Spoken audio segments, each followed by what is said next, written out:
Good morning and welcome to today's hearing entitled Examining Ways to Enhance Our Domestic Material Supply Chains.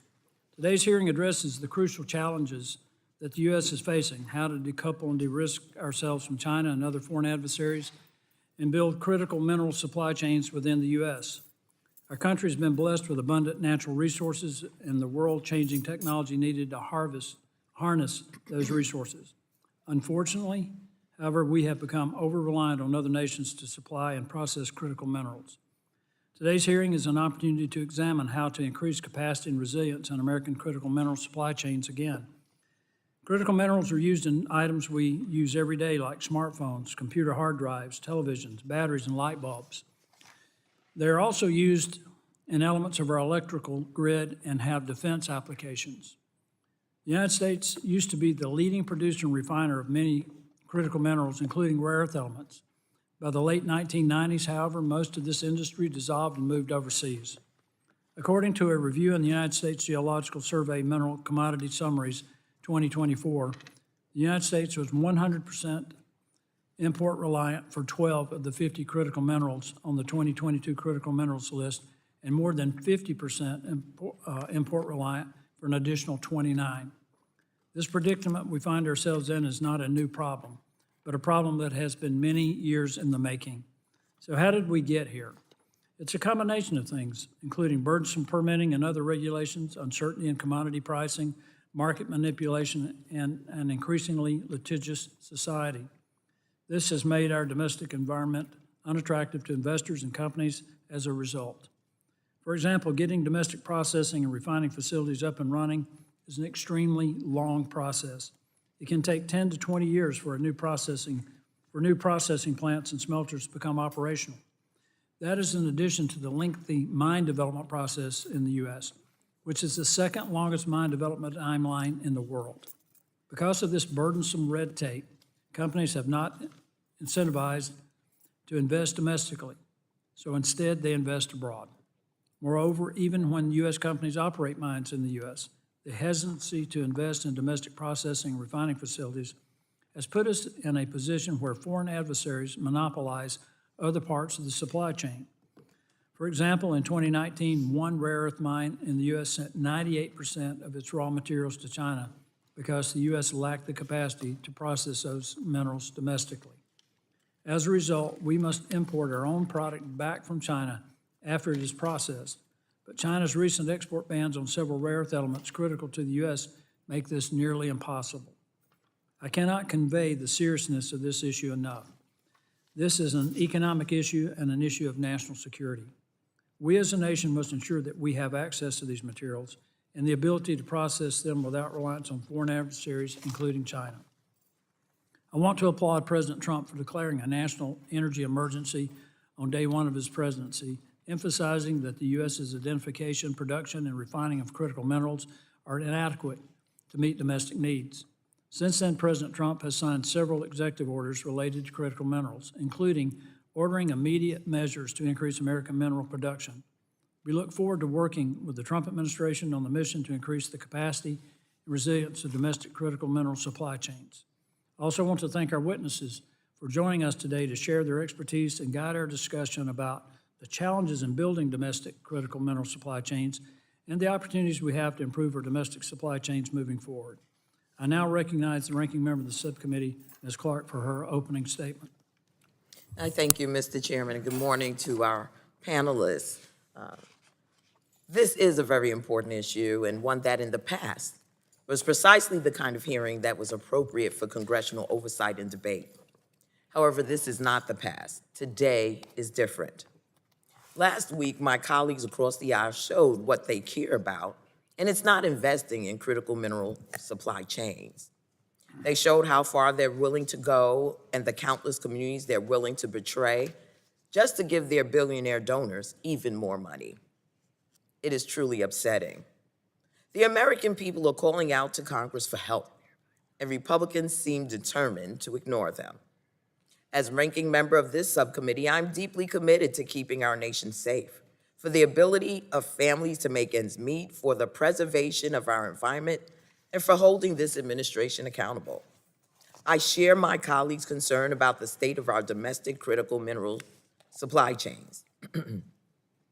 These core elements are necessary to some of the biggest industries in the United States. Our technology, energy, transportation, defense sectors all heavily rely on the materials that, for the most part, we are forced to import from other countries, and this is not sustainable. The global race for critical minerals like lithium, cobalt, rare earth minerals, and nickel is intensifying. These valuable resources are the building blocks of modern technology and the clean energy economy. Electric vehicle batteries, wind turbines, and semiconductors all depend on these minerals, and that dependence is only growing. Not only is the United States forced to rely on foreign sources for these minerals, often they come from or are processed in countries that are our adversaries. This dependence makes us vulnerable and exposes us to risks too big to bear. To remain competitive and secure, we must enhance our own ability to supply critical minerals, starting with enhancing our responsible mining abilities, scaling up refining and processing, and expanding recycling and reuse. Democrats enacted the historic bipartisan infrastructure law and the Inflation Reduction Act, two historic pieces of legislation that, among other things, funded domestic mineral processing capacity and supported research and development. The IRA, which was passed without a single Republican vote, invested over $350 billion in clean energy manufacturing and critical mineral development. It provided tax credits to companies that source materials either domestically or from allies and created thousands of good-paying union jobs and reduced emissions. This progress and these gains are under threat from Republicans who are trying to repeal or defund these vital programs. These successful investments are being destroyed by the short-sighted push from Republicans to give giant tax cuts for billionaires and large corporations. Their obsession with rewarding Trump's friends undermines our ability to fund critical programs that support the clean energy transition, infrastructure development, and domestic manufacturing. We know overcoming the climate crisis will demand bold, creative solutions to the challenges that lie ahead. As co-chair of the Smart Cities Caucus, I believe technology that often relies on critical minerals can make communities more sustainable, resilient, and livable. We must continue investments that incentivize innovation in clean and critical mineral technologies, particularly those that minimize environmental and community impacts. We must also invest in workforce development and support historically underserved communities. So let me be clear. Tax cuts for billionaires do not strengthen our supply chains. They do not help build battery factories or lithium processing plants or rare earth recycling facilities. They do not train workers for the green jobs of the future. They do not reduce our dependence on foreign regimes for vital resources. What they do is starve the government of the revenue we need to make smart, strategic investments in America's future. Instead of supporting clean energy innovation and domestic supply chain resilience, Republicans are fighting to extend and expand tax breaks for the wealthiest Americans at the expense of investments in climate, jobs, and national security. I call on my colleagues across the aisle to abandon this reckless agenda of tax breaks for billionaires and instead support investments in a strong, secure, and just clean energy future. The American people deserve leadership that puts the long-term strength of our economy and planet above short-term political gains. We must continue to invest in our domestic mineral supply chains, support innovation and equity, and reject the failed tax policies that undermine our progress. Our national security, our climate, and our prosperity depend upon it. I yield back. Thank you. The chair now recognizes the vice chairman of the committee, Mr. Balderson, for 5 minutes for an opening statement. Thank you, Mr. Chairman, and my opening statement is on behalf of Chairman Brett Guthrie. Chairman Palmer, thank you for holding this hearing on critical minerals. This is an important opportunity to discuss a path forward to end our over-reliance on foreign adversaries for critical minerals, including ways we can create comprehensive and resilient domestic supply chains for critical minerals. The U.S. imports at least half of its supply for 41 out of 50 critical minerals on the U.S. Geological Survey's 2022 critical mineral list, and nearly a quarter of those 50 minerals are entirely imported. The U.S. reliance on foreign nations for critical minerals, mainly China, is not a new issue, and the committee held hearings on critical minerals last Congress. However, given recent events by the Chinese Communist Party, CCP, government, this dire situation continues to escalate. Specifically, in August and October 2023, the People's Republic of China began restricting the export of graphite, gallium, and germanium to the U.S., and in July 2024 announced a state-run database to ensure that extraction, export, and use of all rare earth resources are strictly controlled by China. Most recently, in December 2024, the PRC banned exports of 3 rare elements, antimony, gallium, and germanium, to the U.S. Then, as recently as February of this year, the CCP restricted the export of 5 additional critical minerals, including tungsten, which is used in artillery shells and armor plating, and indium, which is used in phones, televisions, and semiconductors. Just last month, the PRC put 7 more rare earth elements that are vital to the American economy and national security on the export control list, including samarium, which plays an essential role in nuclear reactors. These export controls and bans are significant, especially given that China has monopoly on critical mineral processing and refining, particularly for rare earth minerals. Specifically, China refines up to 90% of the world's supply of rare earth elements and other critical minerals, including graphite, lithium, cobalt, and copper. Additionally, the heavy rare earth elements on the PRC's export control list are only refined in China. China's monopolization of critical mineral supply chains, combined with the increasing number of restrictions they have placed on critical mineral exports, will have a significant effect on our national economic and energy security. If we want to assure our national security, energy dominance, and the U.S. as a leader in technology innovation such as AI, we must prioritize our critical mineral supply chains.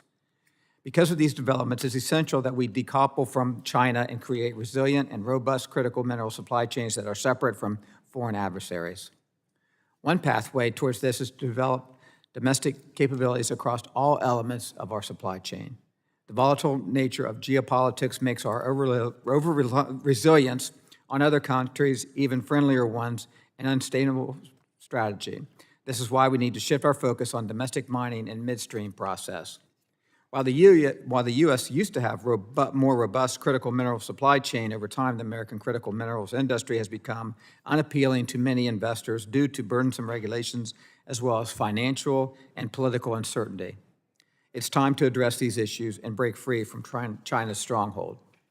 President Trump has already signed executive orders to boost American critical mineral supply chains, to remove bottlenecks and relieve unnecessary red tape to operationalize critical mineral companies.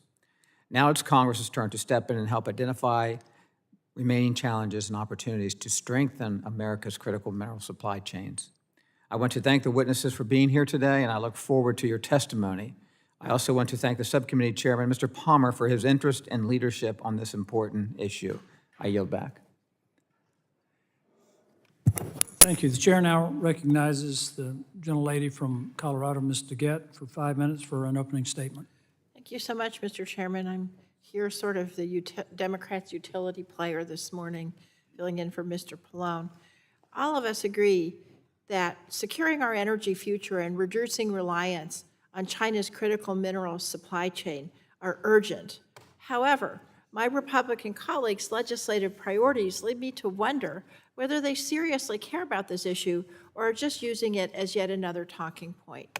Actions speak louder than words, and unlike our Republican counterparts, Democrats have actually passed legislation to make the investments necessary to build a strong supply chain for critical mineral extraction and processing. The Bipartisan Infrastructure Law and Inflation Reduction Act, passed in the last Congress, invested hundreds of billions of dollars to reshore American manufacturing jobs and build momentum towards durable domestic supply chains. These investments are critical to ensure we are competitive players in booming clean energy industries so we can once and for all end our reliance on China for critical minerals. These investments also supported downstream manufacturers so that the critical minerals extracted and processed in the United States are used to fuel domestic manufacturing and create jobs for American workers. These laws provided the Department of Energy with resources for programs that invest along the entire supply chain while expanding existing programs with a proven track record. DOE's Loan Programs Office is a great example of how democratic investments are a win-win for Americans. The Loan Programs Office was set up to invest federal tax dollars in cutting-edge projects that reduce our reliance on imports and create jobs for American workers while generating billions of dollars of net profit for taxpayers. And yet, not one Republican on this committee supported either of those laws, despite the laws making investments predominantly in Republican districts. And with the bill that passed this committee last week, the GOP tax scam, Republicans are giving up on investing in domestic energy supply chains, manufacturing, and clean energy, all so they could give giant tax breaks to billionaires who don't need them. That bill will kill jobs, hurt domestic businesses and manufacturers, and drive up Americans' energy bills. And now, that bill could be on the floor as early as today. Friends, we were starting to see Democratic investments pay off. The Bipartisan Infrastructure Law, the Inflation Reduction Act, and the CHIPS and Science Act were creating hundreds of thousands of jobs across the country in both Democratic and Republican districts. DOE programs created and expanded by these laws were financing first-of-their-kind mineral processing and advanced manufacturing projects across the country. Meanwhile, other programs such as DOE's Office of Manufacturing and Energy Supply Chains were investing in projects to reshore manufacturing jobs and provide skills training so American workers would be ready to take the jobs that the Democratic investments were creating in their communities. But now, all of that's being undone by a reckless and rudderless administration and a compliant Republican Congress. Clearly, my friends across the aisle are not serious about solving problems with supply chains, and I look forward to talking to this entire panel today about these challenges and issues. With that, Mr. Chairman, I yield back the balance of my time. I thank the gentlelady. That concludes member opening statements. The chair would like to remind members that pursuant to the committee rules, all members' written opening statements will be made part of the record. We want to thank our witnesses for being here today and taking time to testify before the subcommittee. You will have the opportunity to give an opening statement followed by a round of questions from members. Our witnesses today are Ms. Abigail Hunter, Executive Director at SAFE Center for Critical Minerals Strategy, Ms. Katie Sweeney, Executive Vice President and Chief Operating Officer at the National Mining Association, Mr. Alexander Herrgott, President of the Permitting Institute, Mr. Casey Hammond, Principal at Capital Pillar LLC, and finally, Mr. David Howell, Director of Strategy at the Battery Advocacy for Technology Transformation Coalition, otherwise known as the BAT Coalition. We appreciate you being here today, and I look forward to hearing from you. You are aware that the committee is holding an oversight hearing, and when doing so, has the practice of taking testimony under oath. Do any of you have an objection to testifying under oath? Seeing no objection, we'll proceed. The chair advises you that you're entitled to be advised by counsel pursuant to House rules. Do you desire to be advised by counsel during your testimony today? Seeing none, please rise and raise your right hand.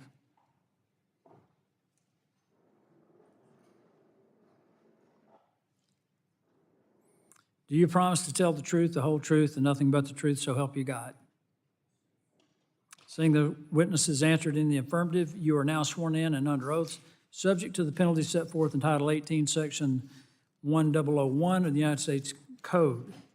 With that, we will now recognize Ms. Hunter for 5 minutes to give an opening statement.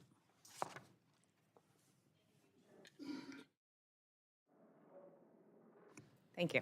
Thank you, Chairman Palmer, Ranking Member Clarke, Congresswoman Yvette and her stead, and members of the subcommittee. My name is Abigail Hunter, and I serve as Executive Director for SAFE Center for Critical Mineral Strategy. Thank you for the opportunity to testify today. SAFE is a nonpartisan nonprofit. We work with retired military leaders, Fortune 500 executives, and technical experts to offer actionable recommendations on energy security and economic resilience. Let me start first with why this matters. What enables an AI data center to compute at massive scale? Gallium-based semiconductors and rare earth magnets. What enables trucks to haul more freight with less fuel, advanced aluminum components, and nickel-based superalloys for lightweighting? What keeps a military drone operational in a contested aerospace? A lithium-ion battery. Minerals are not just inputs, they are strategic assets, and getting these minerals is just step one. Whether the United States get minerals from our own subsoil, partner countries, the seabed, recycled sources, all of them must be transformed before they can be used in advanced manufacturing. But China realized this early. Through subsidies, cheap capital, predatory pricing, and overseas investments, it built a dominant position in the midstream. Today, China possesses 65% of global lithium refining, over 70% of battery-grade nickel and cobalt, and more than 90% of graphite and rare earths processing. Their grip extends through global facilities run by state-owned entities and proxies, forcing American firms not to compete with the market, but with a foreign government. And Beijing has shown consistently its willingness to use that dominance coercively. In just the past 2 years, it's imposed export controls on gallium, germanium, graphite, rare earths, and more, specifically targeting the US defense and technology sectors. This is not market competition, it is strategic leverage. Beijing understands that controlling processing means controlling the pace, price, and availability of next-generation manufacturing. Now, when we talk about processing, it's not just one step, it's dozens. Different feedstocks must be crushed, milled, separated, refined, and in many cases, chemically converted to achieve the purity, specification, and form required for manufacturing. That's why policy cannot stop at extraction. It veils the technical aspects of processing as well as the opportunities that alternatives and recycling present. Second, the economics matter. Some minerals, like zinc, are primary products, but others, like germanium and antimony, are byproducts, only recovered when we refine larger metals. Byproduct economics rarely justify investments alone.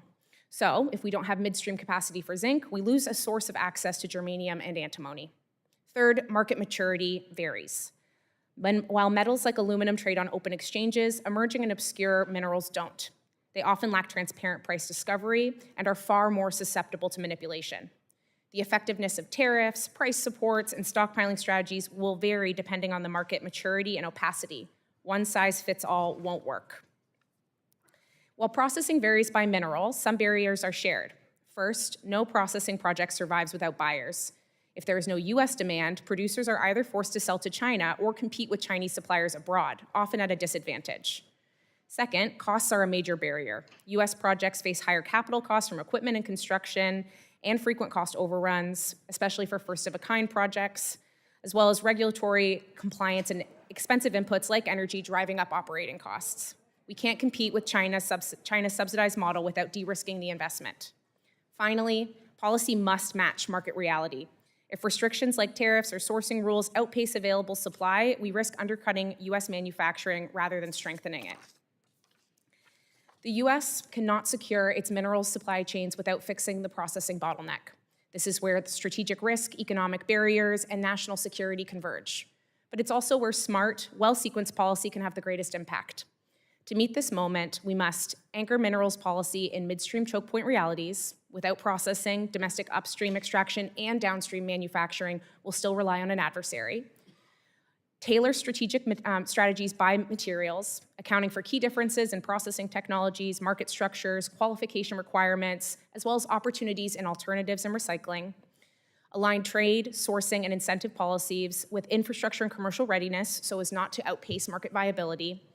Make US processors and recyclers competitive with financial tools that lower the cost of capital, attract investment, and mitigate regulatory and input cost disadvantages compared to China. And collaborate with allies to source interim feedstocks, expand non-Chinese capacity, and create resilient, rules-based trade networks capable of resisting coercive market manipulation. SAFE thanks the subcommittee's leadership in highlighting these issues and stands ready to support in your efforts to strengthen American mineral security. Thank you. Chair now recognizes Ms. Sweeney for 5 minutes for her testimony. Good morning, Chair Palmer, Ranking Member Clarke, members of the subcommittee. Thank you for the opportunity to discuss one of the most pressing issues we face as a nation, how we secure our domestic mineral supply chains. The complexity of the issue is extraordinary, but the urgency to act is unprecedented. It is not an overstatement that secure mineral supply chains will help determine world order in the future. Our economic and national security and the ability to innovate are absolutely reliant on access to minerals, both the ability to get them out of the ground and to process them into final products. Given the committee's jurisdiction, my testimony primarily focuses on our lack of processing capabilities, and for simplification, I use the word processing as shorthand for any of the steps that come after getting the ore out of the ground, such as smelting and refining. Importantly, extraction and processing must scale together to create a secure mineral supply chain. Simply producing more ore that must be exported to China or other countries for processing, or building more processing capacity without the domestic ore to feed it, solve little. Fortunately, the right policies can address both of these potential points of failure. The world faces unprecedented mineral demand growth, and China's long-term global mineral strategy includes billions of investment in projects across the globe that have enabled the country to exert its mineral dominance. China controls roughly 85% of the mine-to-metal processing capacity, over 73% of the world's cobalt, 59% of lithium, 68% of nickel, 85% of rare earths, 90% of graphite, and nearly all of the germanium, gallium, and tungsten. Copper is following the same trend. In 2024, China processed approximately 44% of the world's total copper, compared to the US's 3%. And China's not the only foreign adversary exerting such control.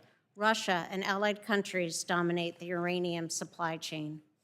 How did we go from one of the world's leading producers in the post-World War II era to the over-reliance on foreign sources?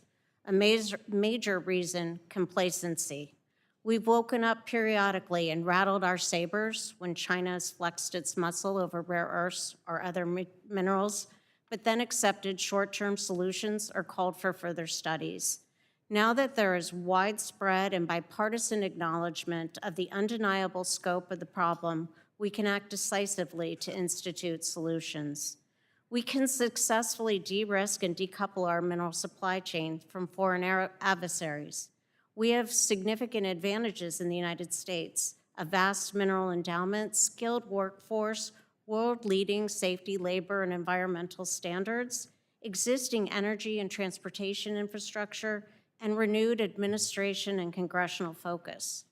Solutions should include federal investments and incentives to accelerate U.S. efforts to break free of China's hold on the mineral supply chain, such as acceleration of private and public capital investment in domestic mineral production projects, tax credits, additional use of Defense Production Act funds, leveraging of Export-Import Bank programs, preferred loans, incentives for domestic sales, and price support for domestic producers. Other needed solutions: permitting reform to reduce bureaucratic and judicial delays, research and development investments to improve recovery rates for mining, mineral processing, recycling, and from unconventional sources such as tailings or coal waste. Friendshoring, while the U.S. rebuilds capacity and when necessary to supplement U.S. capacity. Facilitation of workforce development through educational grant programs to support mining and trade schools and training. Our nation's future as a global leader depends on secure mineral supply chains. The need for these minerals, processed materials, and the end-use products is not going away. It is clearly not a question of if, but where, and the where matters. Producing minerals here at home, as opposed to countries such as China, ensure that these activities will be conducted in accordance with world-leading environmental, labor, and safety regulations, while simultaneously creating vast economic benefits. Through misguided land management, regulatory, and tax policy, we incentivize the offshoring of these critical supply chains, and recognizing the grave vulnerability we created, we have moved with alarming complacency to confront it. We now have a unique and urgent opportunity to turn the tide. The National Mining Association appreciates the committee's prioritization of these issues and is eager to help craft solutions. Thank you. Chair now recognizes Mr. Herrgott for 5 minutes for his opening statement. Chairman Palmer, Ranking Member Clarke, thank you for the opportunity to testify. As president of the Permitting Institute, it should be no surprise that I'll be talking about permitting today, a nonpartisan pro-development trade association founded in 2021. Our mission is urgent and unapologetically practical.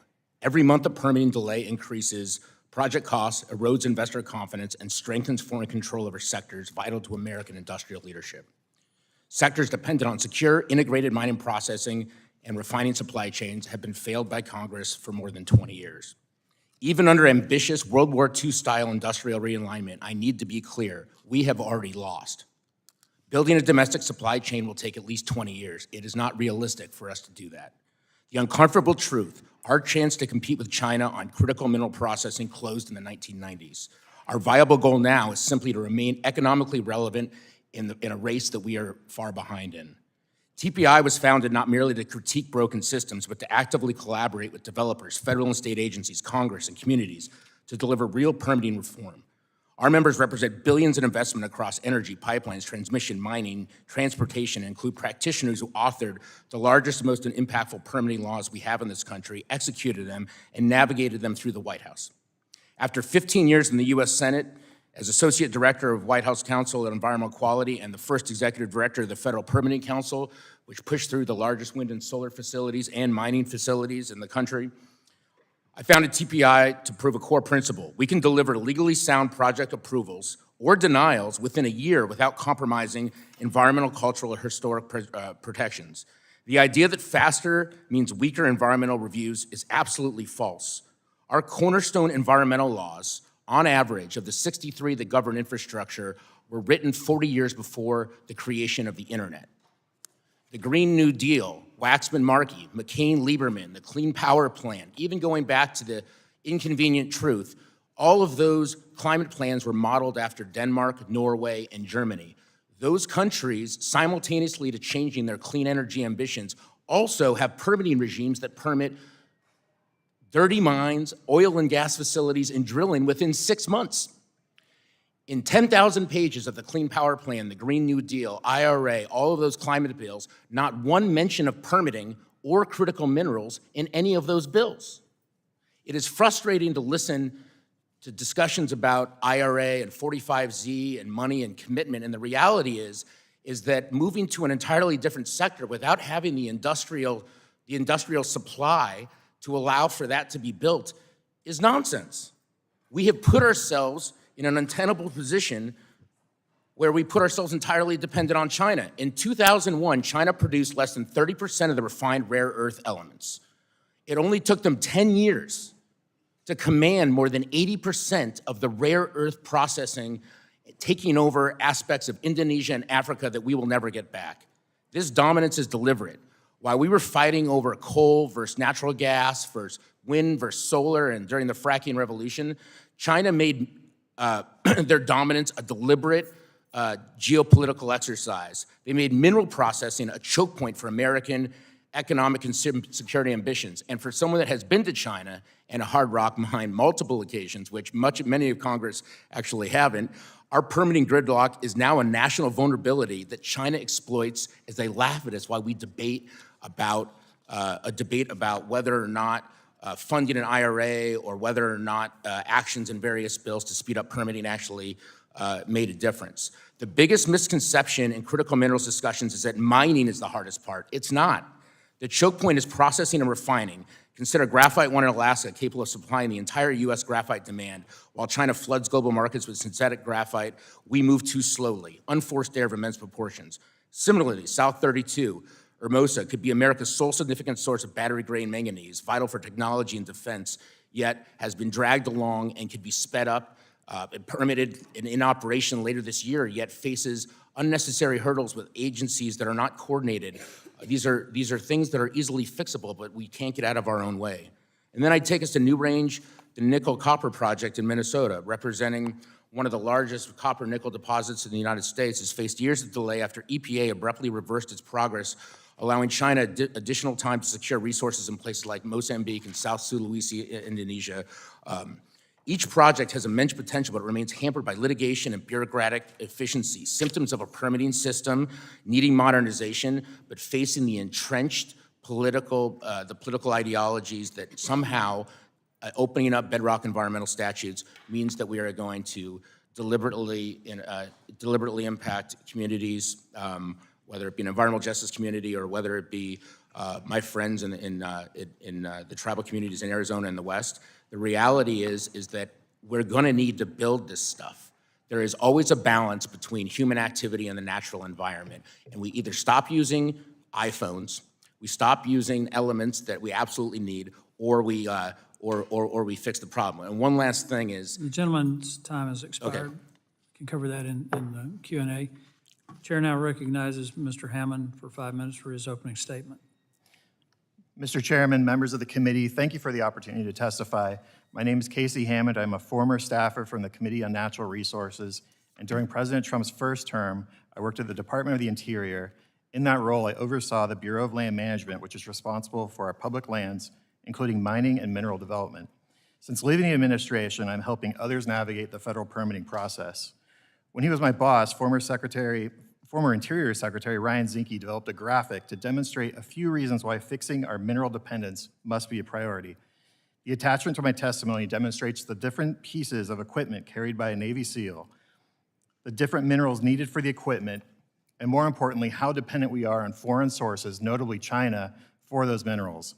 The graphic highlights that we are 50% or more dependent on foreign sources for at least 23 minerals carried by a Navy SEAL. Now imagine how this graphic might look for jets, missiles, satellites, and even simple rounds of ammunition. As a House staffer, I'd hoped that the federal permitting process was administered by impartial civil servants, diligently and fairly applying the rules, immune to the political pressure from Washington. However, I learned that significant decisions rarely occur without the direct involvement of political appointees. I recall being very frustrated early in my time at Interior to find out, after the fact, that a project had frantic proponents waiting for our review, but those who knew of the project and its urgency withheld such information from those of us who might act. Fortunately, I worked for secretaries who installed strict time limits that they personally tracked, and such hide-the-ball game playing was virtually eliminated.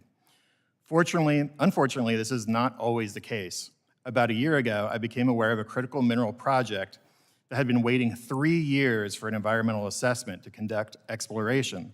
For context, when I was at Interior, our internal rule mandated that we must complete an EA in 90 days. Exploration is simply an early investigation with minimal intrusion to the environment. How do you convince a company to invest hundreds of millions of dollars to develop a mine when it takes 3 years for permission to drill small holes from the back of a pickup truck? To address our critical mineral supply challenges, we must instill confidence in the mining community. Project proponents should be assured that if they follow the law, they will be fairly considered and will receive an unbiased and timely decision. The EPA, with its expertise in water and air analysis, is a cooperating agency when it comes to permitting mines. However, a solitary EPA analyst decides to interject themselves into a project after the NEPA comment period that can pollute the administrative record and deter project proponents from moving forward.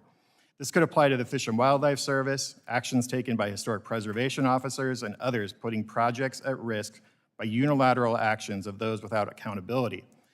Congress must direct that all requisite agency reviews are done in parallel. Addressing mineral dependence also involves the judiciary. A new mine can be fully operational, employing hundreds of people, but then a district court judge rules that the decision to approve the mine was arbitrary and capricious, shutting down the mine for months or years. The appropriate role and scope of judicial review must be addressed.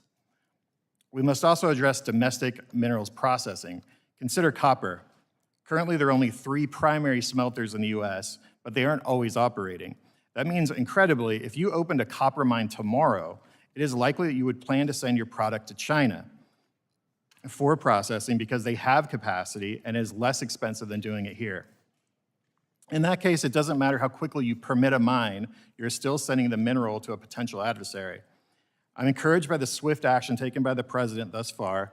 Secretary of the Interior Burgum responded to the President's directives, blazing a new path to decrease review times for environmental assessments from an average of over a year down to just 28 days.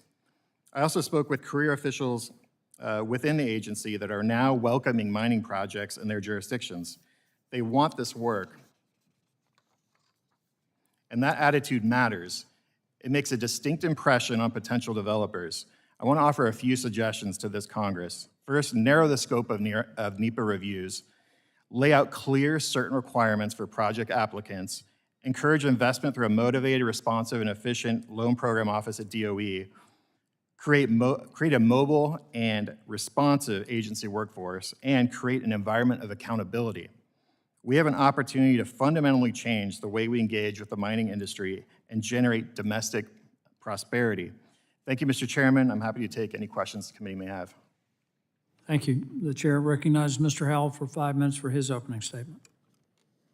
Chairman Palmer, Ranking Member Clarke, and distinguished members of the subcommittee, thank you for this opportunity to provide an update on the BAT Coalition's efforts to establish and secure the domestic upstream manufacturing supply chain for lithium-based battery materials. I'm Dave Howell. I'm the strategy director. Mr. Howell, would you pull your microphone closer, please? Yes, sir. Thank you. I'm Dave Howell. I'm the strategy director for the BAT Coalition. Our 15 members provide a collective voice of the battery upstream supply chain in extraction, synthesis, and processing to produce battery-grade and critical materials. The BAT Coalition supports implementation of a comprehensive legislative and federal agency policy strategy that will maximize the market incentives and trade protections necessary to grow this critical industry in the U.S. and promote long-term resiliency. The domestic high-capacity battery supply chain is at a tipping point. Battery demand in the U.S. is expected to grow in the coming years. High-capacity batteries, like lithium-based batteries, are critical for defense systems like drones, portable power, personal wearable batteries, and almost every major weapon system, and commercial applications like electric vehicles, grid storage, and consumer electronics. These markets all utilize many of the same material supply chains and typically only differ in cell design and format, which is why these markets are inherently interconnected. This is a critical area for U.S. energy dominance and innovation, as well as presents an urgent national security imperative to establish a strong supply chain free of Chinese influence. The main supply chain concerns exist in the upstream materials market, where China maintains an over 70% global market share of almost all battery materials, from refined precursors to finished products. And in certain cases, China controls well above 90% of the global market for some critical lithium battery materials. Chinese state-backed firms continue to build infrastructure for current and future battery materials demand. It is important to point out that battery materials and processing can represent over 70% of the value of lithium battery manufacturing, making the upstream portion of the supply chain critical to our domestic economy and supporting manufacturing jobs. Policy actions are vital to building and protecting the domestic upstream battery material supply chain. BAT members encourage Congress to pursue policy remedies such as the recently introduced Bipartisan Critical Minerals and Manufacturing Security Act, CMMSA, by Dr. Raul Ruiz from California and Congressman Gabe Evans from Colorado. It represents an important first step in establishing favorable tax policies to this critical domestic industry. Specifically, CMMSA increases IRA 45X advanced manufacturing production tax credit for battery electrode materials production to 25% of production cost. And it also includes the cost of the raw materials. It includes foreign entity of concern restrictions to prohibit FEOCs from accessing U.S. government tax credits. It adds North American Free Trade Agreement material sourcing requirements to the eligibility rules and expands electrode active material definition to include precursor materials, binders, and solid-state electrolytes. BAT also strongly encourages action in additional measures. That Congress continue to support full funding and timely execution of the Department of Energy's Battery Materials and Processing Manufacturing Program, funded through Section 40207 of the Infrastructure Investment and Jobs Act, to support competitive cost-shared grants to establish domestic manufacturing of batteries and the refining and processing of battery materials. That Congress continues to support funding and timely execution of the Department of Energy's loan program, and that the DOE loan program prioritize applications that support critical materials production, and that Congress supports federal agency funding to advance innovative solutions to support the upstream material supply chain. In closing, we appreciate your leadership and consideration of these vital federal initiatives. The coalition stands to be a resource on these critical material matters. On behalf of the BAT Coalition, I appreciate the opportunity to provide testimony before you today. Thank you, and I look forward to your questions. I thank all of the witnesses for their testimony. We will now move to questioning. The chair recognizes the gentleman from Ohio, Mr. Balderson, the vice chairman of the subcommittee, for 5 minutes. Thank you, Mr. Chairman. Thank you all again for being here. My first question is directed for Mr. Herrgott and Ms. Sweeney. The U.S. has the second longest timeline for a mine to be approved, and we've heard anecdotes of projects waiting decades for approval to break ground or begin operations. Why is it that approvals of projects in the U.S., whether it be a mine or a processing, refining, or recycling facility for critical minerals, take so long in the U.S.? Mr. Herrgott, I'll let Ms. Sweeney go first, please. Ladies first. Thank you so much. One of the main reasons is lack of coordination amongst the various agencies that are involved in the permitting process. Most mining projects will require a variety of permits. We've had member companies that have had mines that require over 90 permits. So there's a lot of coordination. I think another problem is we have the statute of limitations for NEPA is 6 years. It's way too long. The litigation component adds decades or can add decades to the permitting process. Thank you. Mr. Herrgott. Too many decision makers spread across too many parts of the country that are not equipped to deal with the modern technological advances and projects that we're dealing with today. The bottom line is that projects must, many of the laws that govern these projects create obstacles that then create litigation footholds for anyone that opposes the project to use rhetorical legal process to dispute the inherency of whether they like the project or not. You should not be able to use the law to stop a project that you otherwise disagree with on the merits. On balance, 80% of the projects that are sued in this country end up winning in court, but they're abandoned because they're insanguinated from capital. Anyone that's throwing capital in to build a pipeline, a mine, or any type of energy generation has got to be crazy at this point in the country. We do not reward that. Meanwhile, the rest of the world is building things 10 times faster than us while we allow for projects to languish in a debate. The other reality is when I walked into the Department of Interior under the last administration and talked to my good friend Tracy Stone Manning and Secretary Haaland, and I asked, how many environmental impact statements do you have moving through Department of Interior, whether it be at BLM or BOEM? It took 4 weeks for them to come back with an answer, and even that was inaccurate. We have no transparency in this black box of a system. We're using legacy paper-based system to deal with some of the most complicated projects the world has ever seen. If Keystone Pipeline was $2.7 billion, the average project size now is about $6-7 billion, and we're still using a calculator to deal with things that we should be using AI and technology for. I could go on, but I don't want to waste any more of your time. Well, and thank you. You answered part of my follow-up question, and Ms. Sweeney, I'll let you also answer my follow-up. Excuse me. How does this compare to other developed nations with similar labor and environmental standards? It is not a good look for the United States when it comes to comparing to other major mining countries with similar standards. Australia and Canada, for example, do the permitting in at least half the time that the U.S. does. Okay, thank you. Mr. Herrgott, does the current complicated and burdensome permitting process and wide scope of judicial review for critical minerals production, processing, or refining make it difficult for smaller companies to also thrive in the U.S.?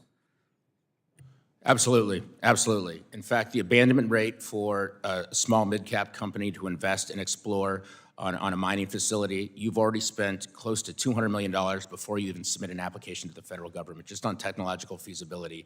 The only people that are going to be able to fund that are sovereign wealth funds or people that like to lose money. I mean, at this point, there has been so much cast aside on the regulatory uncertainty on building anything in this country, let alone the fact that most of what we fight about is how we move and generate electrons.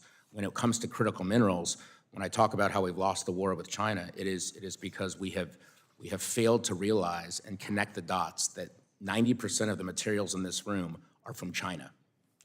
We have not, and I had this debate with Mr. Grijalva, the late Mr. Grijalva, about the fact that he would malign and demagogue the mines that were being built in the United States, but at the same time failed to appreciate that if China yanked the cord, Congress would cease to operate.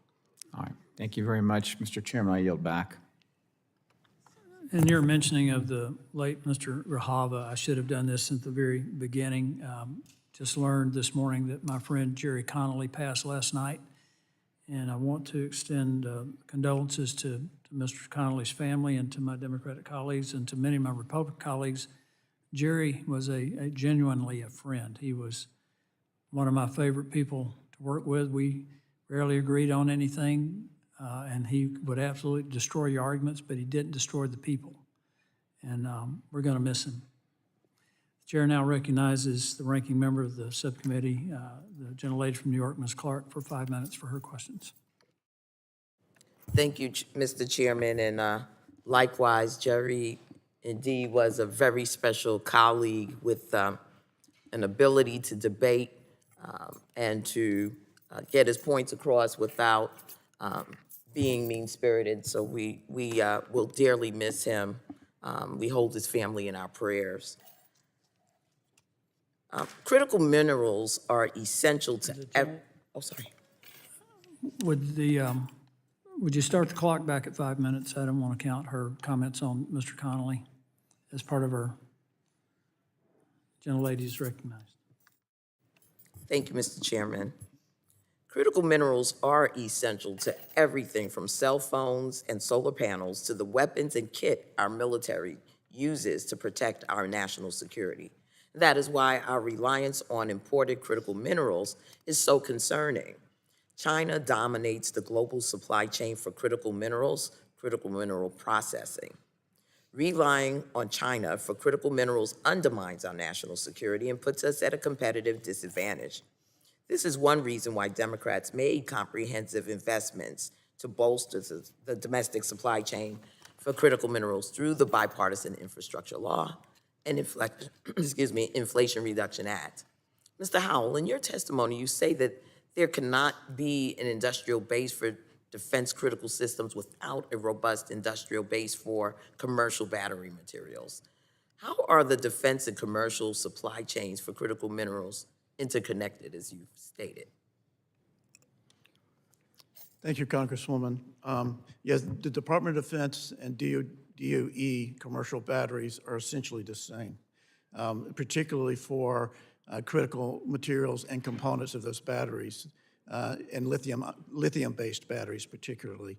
So the cathode is typically the same. It's either a combination of a nickel, cobalt, aluminum type cathode or manganese, or on the anode side, it's graphite. So both the commercial applications, EVs, stationary storage, consumer electronics, and defense application needs these high-capacity batteries. So they're definitely interconnected. Very well, thank you. And it is clear that these challenges aren't going to solve themselves. When Democrats held the majority, we acted to reshore manufacturing and invest in domestic supply chains for critical minerals. Now that Republicans are in charge, it seems like they are more interested in canceling critical mineral investments to pay for billionaire tax cuts than building on the investments in America that Democrats made over the last 4 years. Ms. Sweeney, are federal investments in critical mineral processors and other manufacturing that is downstream from critical mineral mining projects a necessary part of building a robust and sustainable critical mineral supply chain? One of the recommendations that we have is to look at a variety of federal investments to help support our getting away from China as our main source of critical minerals. Very well. We can serve as a catalyst for sure. Ms. Hunter, what would happen to critical mineral projects that are just getting started if the federal government abruptly pulled back from BIL and IRA investments in domestic critical mineral extraction and processing? Thank you for the question. In my written testimony, I talk about the importance of leveraging demand drivers so that we can source alternative sources of supply, encourage alternative sources of supply to come online.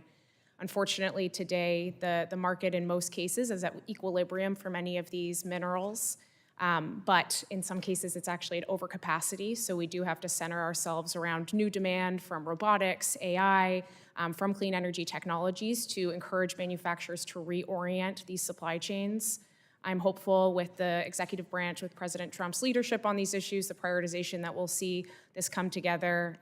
Critical minerals policy demands certainty, and given it's a bipartisan issue, I'm optimistic that we'll get there.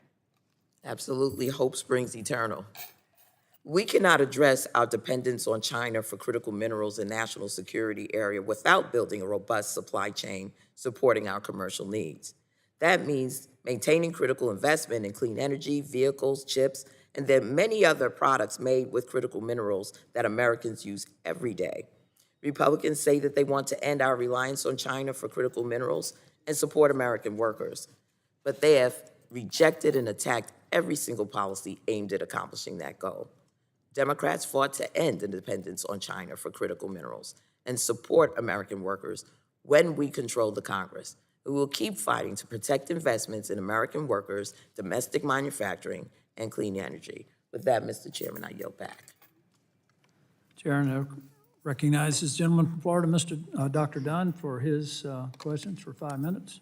Thank you very much, Mr. Chairman. You know, to ensure the U.S. has a robust supply of critical minerals, private entities and the government have to navigate many market complexities. And that includes, you know, the upstream extraction, midstream processing, and downstream manufacturing. If we can't compete with China on this, and they're doing all these price setting, export controls and whatnot, the U.S. is simply not going to have the industry or the economy needed to produce these critical minerals. So we have to create an immediate need for every level of that supply chain. For example, in order to have reliable minerals, we need to have qualifications and purity standards, which we don't seem to have set off right now. Florida State University is in my district. It's home to the National Magnetic Field Laboratory, the largest and most powerful magnet lab in the world. I'm proud of that. The lab creates about $700 million a year in U.S. economic output. And these high magnetic fields are leading to discoveries in complex materials. And the researchers are working to develop U.S.-based rare earth supplies in Florida. FSU and industry partners are currently working on new ways to remove, we think, over $30 billion worth of rare earths minerals that are in Florida's phosphogypsum stacks, what they call the gyp stacks. These are the old phosphate mines. This would create a U.S. supply of critical minerals needed to unleash American technology energy needs and reduce our dependence on China. What we discovered in Florida is that these gyp stacks have enormous reserves of rare earths in them, and if we can separate them, we think we have decades and decades of supply. It's alarming that the United States must rely on China to acquire the 50 most important minerals, rare earth minerals that we work with. Something that hasn't yet been mentioned is that 27 of those 50 critical minerals can be found in the state of Florida. And the only two that are currently being mined are zirconium and titanium. Mr. Chair, I would like to submit for the record a report from the FSU National Mag Lab. It's entitled Florida's Potential as a Production Center for Rare Earths, Critical Minerals, and Industrial Byproducts. Without objection, so ordered. Thank you so much. Ms. Hunter, you very clearly laid out America's market risks and the need for secure, qualified end products. You noted that to justify execution in high-risk, firms typically will require market pricing and strong demand signals over time. Given these factors, how would you suggest the U.S. government expand its commercial base for these critical materials and execute a deterrence strategy against China? First, I want to recognize that different types of American ingenuity coming out of the national labs, universities, to find alternative pathways, substitutes, different processes, even from biology, is very critical for us to explore as we decrease dependence on adversaries for these sources.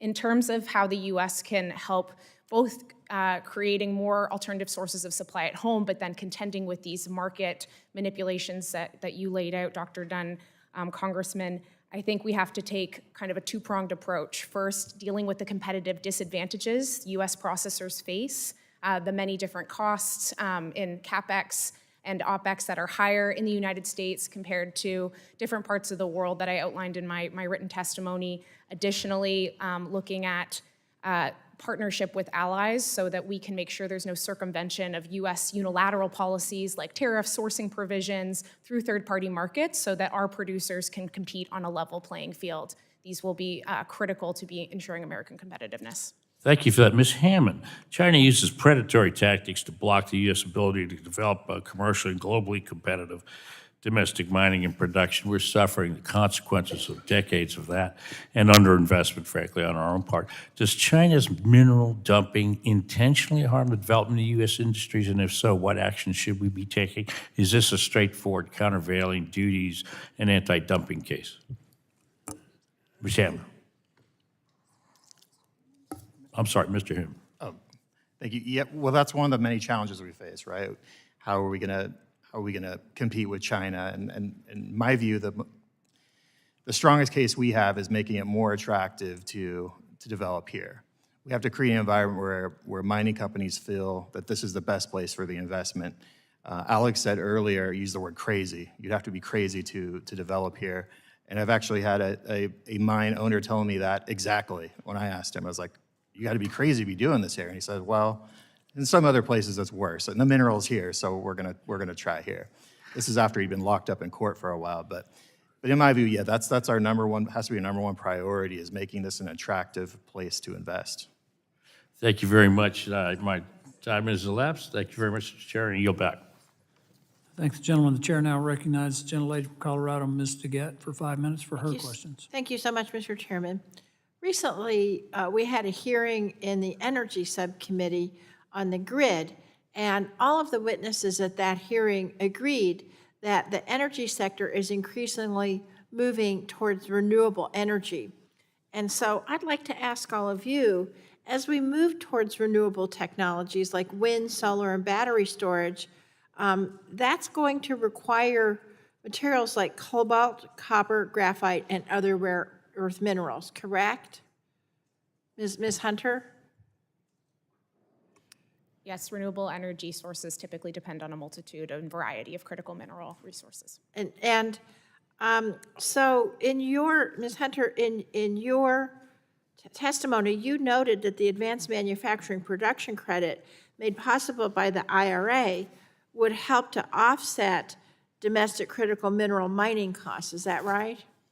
Within the 45X production tax credit, there is a 10% for critical minerals production, including critical mineral inputs and indirect inputs, that can help with the distorted playing field that American processors currently compete on, insulating them also from the price manipulations that we've seen that have been used nefariously with certain minerals by the PRC.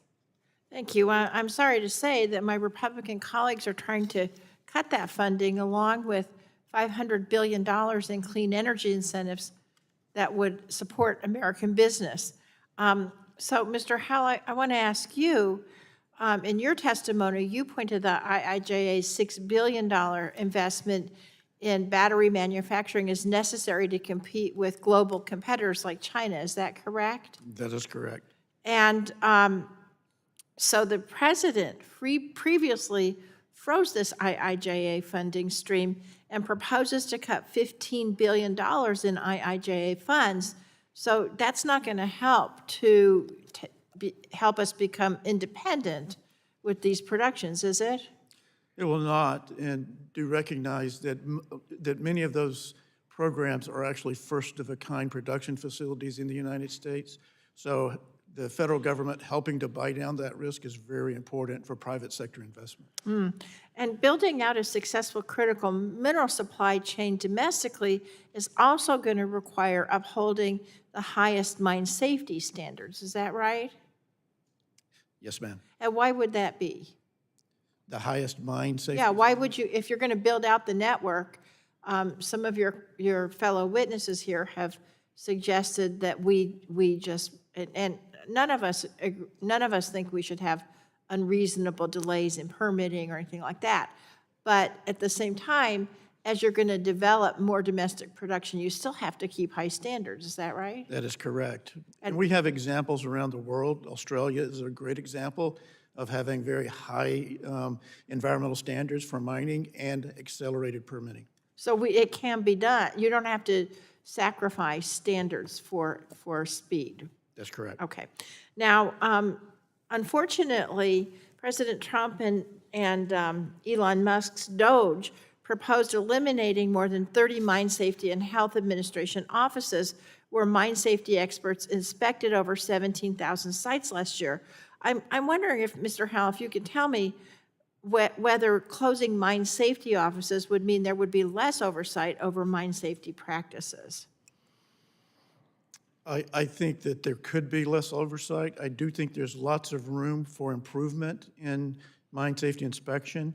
AI was mentioned before, but bringing together federal agencies like the Department of Interior, Department of Defense, Department of Energy, and using the expertise that we have that's already located in those agencies could accelerate mine permitting and increase safety. I think that would be a splendid suggestion, and if you have any further thoughts on that, if you could supplement your testimony, that'd be really helpful to this committee as we try to develop bipartisan legislation. I yield back.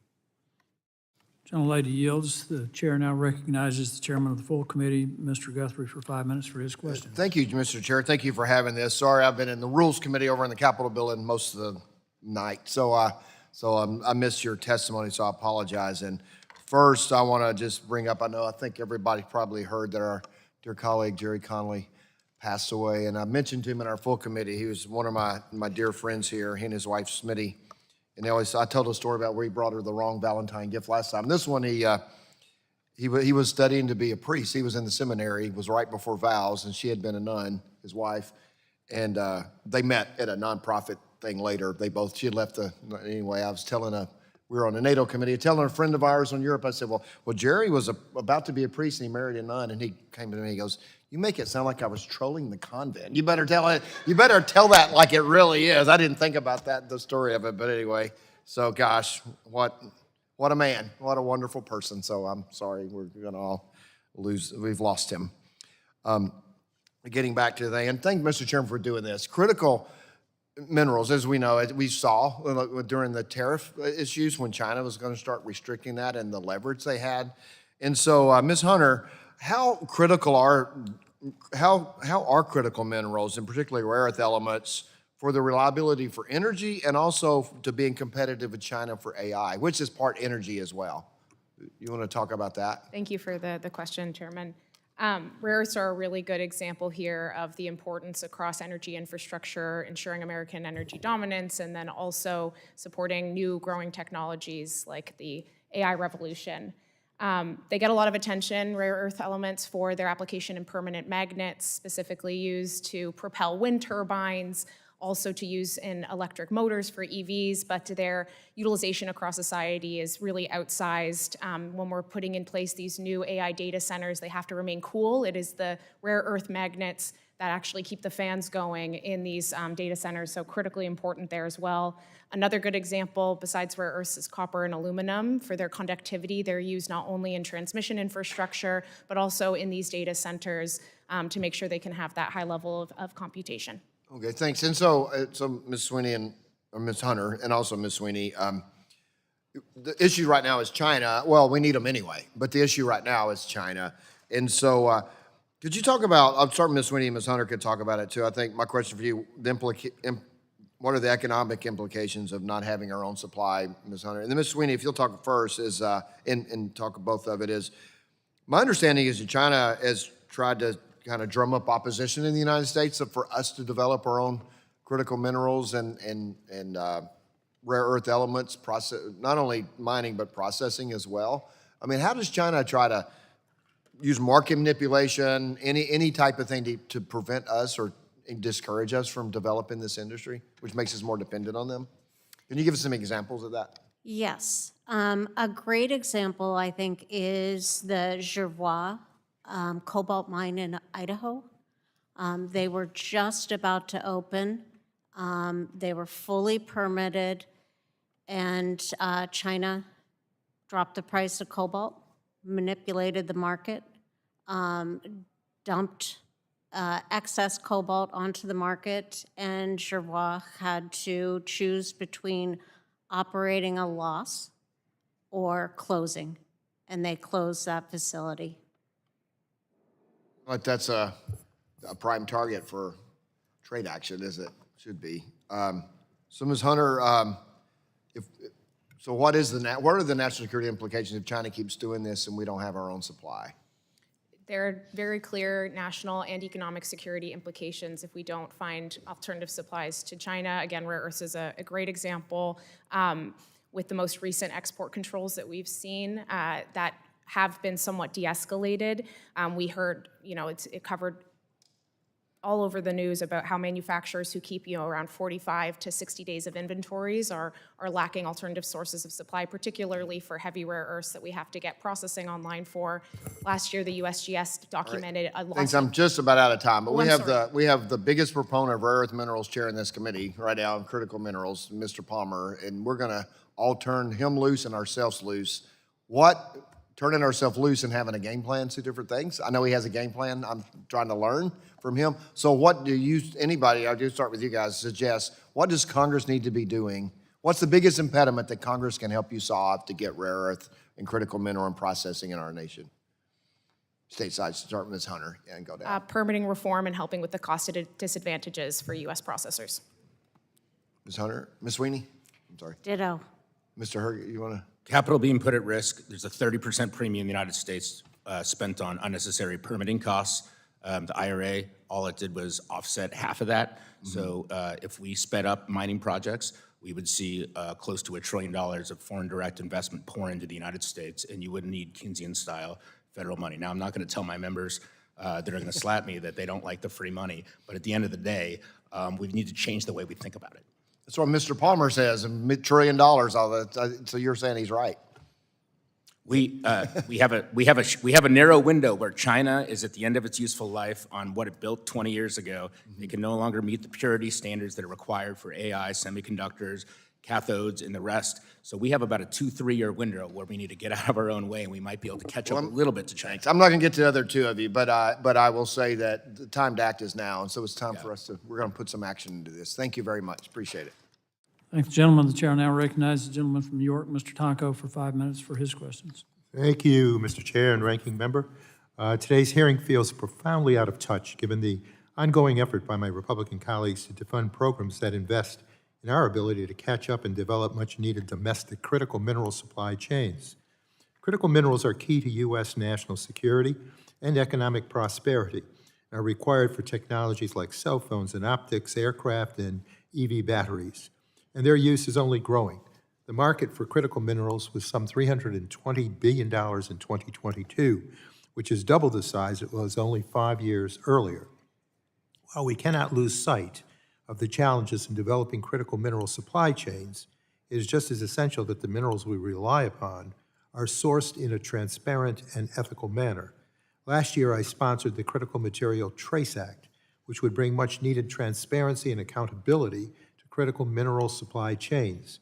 This bill would establish a DOE program that supports the development and adoption of digital identification systems for imported technologies, including EV batteries. Better monitoring and reporting would allow us to develop critical mineral supply chains with partners that prevent human rights violations and environmental harms. So, Mr. Howell, what are the biggest gaps in current data and reporting systems for tracking the origin, processing, and trade of critical minerals? The biggest gaps of data, Congressman, for tracing? Gaps in current data and reporting systems for tracking the origin, processing, and trade of critical minerals. So at this point, there's really no consistency in the type of data that's gathered. And so bringing consistency to the important data characteristics of sources and refined products and tracking those materials not only through extraction, but refining and end uses. And then also, you could also add in recycled materials as well. And so you could develop a circular economy with many of these materials. So then, Mr. Howell, how would legislation like the TRACE Act that I identified help address these gaps in data and reporting systems? Well, it would provide a structure for for agencies like the Department of Energy or the Department of Defense to actually start building out that database and informing and industry in the requirements for the traceability of materials. Thank you, I appreciate that. And Ms. Hunter, do you agree that the TRACE Act would help increase transparency in global critical mineral supply chains? Congressman, thank you for the question and your leadership on this issue. Transparency and standards have to go hand in hand on this. Transparency without standards lacks legitimacy. Standards without transparency lacks consequence. If those are the goals we're searching for, then traceability is the mechanism. We need to be able to strengthen existing policies like the Weaker Forced Labor Prevention Act. We support, obviously, the Trade Act's endeavors here, and we also, especially with all of the 232 investigations in critical minerals, need to make sure that our harmonized tariff schedules actually reflect the different types of minerals along these complicated processing lines that I've talked about in my testimony, so we can be more concerted in making sure that we're encouraging manufacturers to buy domestic, buy allied, buy higher standard sources of supply, and play on a level playing field for these minerals. Thank you. And the TRACE Act would create a digital identifier or battery passport that acts as a digital label for batteries, allowing end users to trace the origin of battery materials and components. These identifiers could help facilitate the transfer of information amongst stakeholders, including mining companies, original equipment manufacturers, recyclers, consumers, and regulators. So, Mr. Howell, do you agree that a traceability system could strengthen the U.S. national security and create economic resilience? I do. And Ms. Hunter, same question. Will a traceability and accountability system help strengthen our national security and improve the economic resilience of our critical mineral supply chains? We need to shine a flashlight on these opaque supply chains, so anything we can do on traceability that can help us show that where we're getting materials now and then move away from adversaries is a very helpful step forward. Thank you. While digital battery identifiers are an emerging technology and concept, there are several private and public companies and consortia pursuing this important work, and I hope to see it continue. So I thank all of our panelists for their attention to these important matters, and we have to do more to bridge the gap and ensure our nation's economic resilience and security is there for the future. So with that, Mr. Chair, I yield back. Thank the gentleman for his questions. Chair now recognizes the gentleman from Texas, Mr. Weber, for 5 minutes for his questions. Thank you, Mr. Chairman. Ms. Hunter, I'm going to come to you first, and Ms. Sweeney, you're not off the hook yet either, so I'll get to you second. Of the 50 critical minerals identified in 2022, 49 are essential to the energy sector. You may or may not know about my district. 14 has 7 ports, more than the member of Congress. Lots of energy, 3 LNG plants. I could go on and on. 49 of those essential to the energy sector, and we rely on China for 26 of them. Do that math. The U.S. once led the world in producing and refining rare earth elements, but ceded that position to China in the 1980s. Today, China controls roughly 90, and I know I'm telling Noah about the flood here. Today, China controls roughly 90% of global rare earth processing and has already demonstrated a willingness to restrict exports and thus, as one of y'all mentioned, affect the market. This leaves the U.S. dangerously exposed. If China were to halt exports entirely, think of that scenario, where would we turn to secure the materials vital to our energy infrastructure and national security? I'll go with you first, Ms. Hunter. So a total export ban would be devastating to the U.S. economy. We would need to rely on domestic sources if we can get them online, and then have them be processed into the final products that need to be qualified by manufacturers, to turn to allies as much as possible, countries with which we share national security priorities, we have free trade agreements with, and also working with producing countries at scale. It takes a lot of time, everyone on this panel has noted, to build a mine, set up a processing facility, and connect it to downstream buyers. So you need to look to existing producers at scale, as well as allied countries with expertise in this sector to be able to fill the gap. Would it be a good policy, the thought just occurs to me, to actually have a buildup of those minerals, excess, even if, especially when you're talking about national security, our great, fighting men and women? Is there a policy that we can build up excess materials that we get from China, or do we just buy them as we need? Do you know? We do have a national defense stockpile that sources these materials for defense purposes, and it has obviously a national security mandate, not an economic mandate for the energy minerals you've talked about. It's important to take into consideration things like shelf life, qualification, the ability to distort the market by oversupplying it when you're considering this. So I'm sure others have thoughts on this, but it's something that exists that we could certainly strengthen and consider, but it's not the end-all be-all. But shelf life could be dealt with if you rotated your products through. Agreed?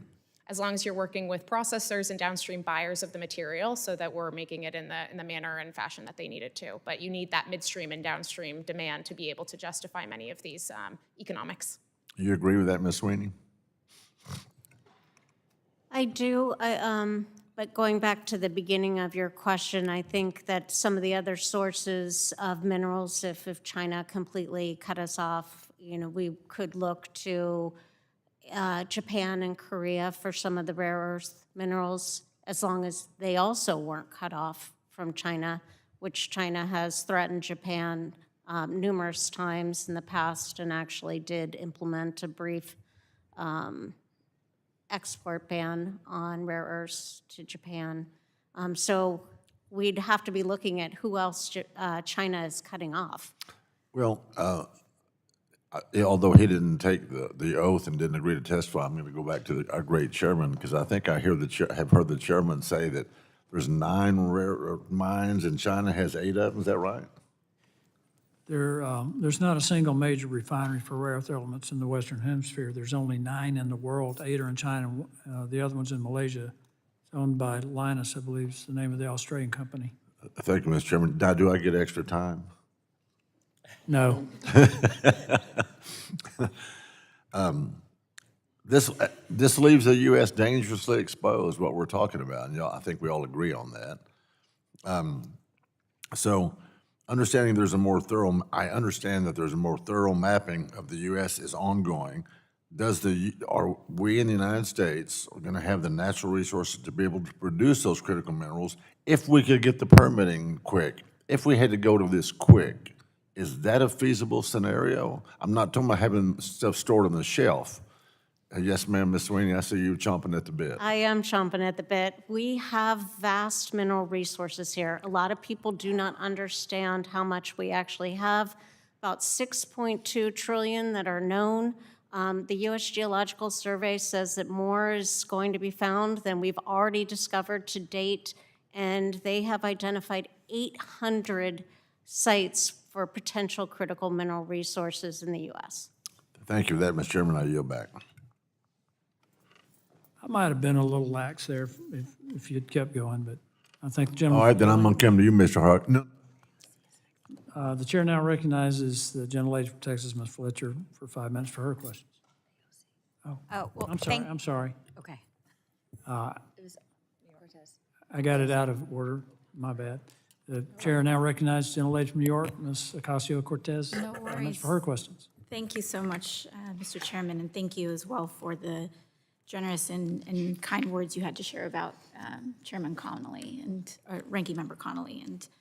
And he'll be very missed, and we will all miss his demeanor and his humor as well. So thank you. I'm glad that we are here talking about our domestic critical mineral supply chain today, because it is an area that I do believe could be ripe for bipartisan collaboration. The truth is, whether it's for our vehicles, our smartphones, or our national security, our economy does rely on having access to these minerals. And because the cars and smartphones of tomorrow may rely on different mineral compositions than they do today, it is important that we in Congress continue to plan for resilient and reliable supply chains. As the former ranking member on the House Natural Resources, Energy, and Mineral Resources Subcommittee, I can say that the urgency behind these issues is something I've been grappling with up close for years.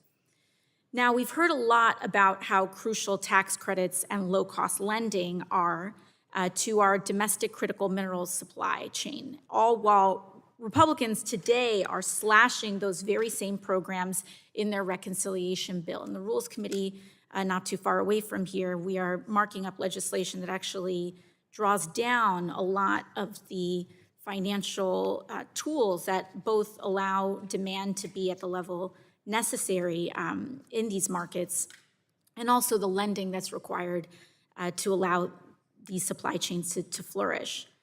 But hearing the debate today, I would also like to focus on the solutions that I believe my colleagues on both sides of the aisle can agree on, namely grid storage and battery recycling.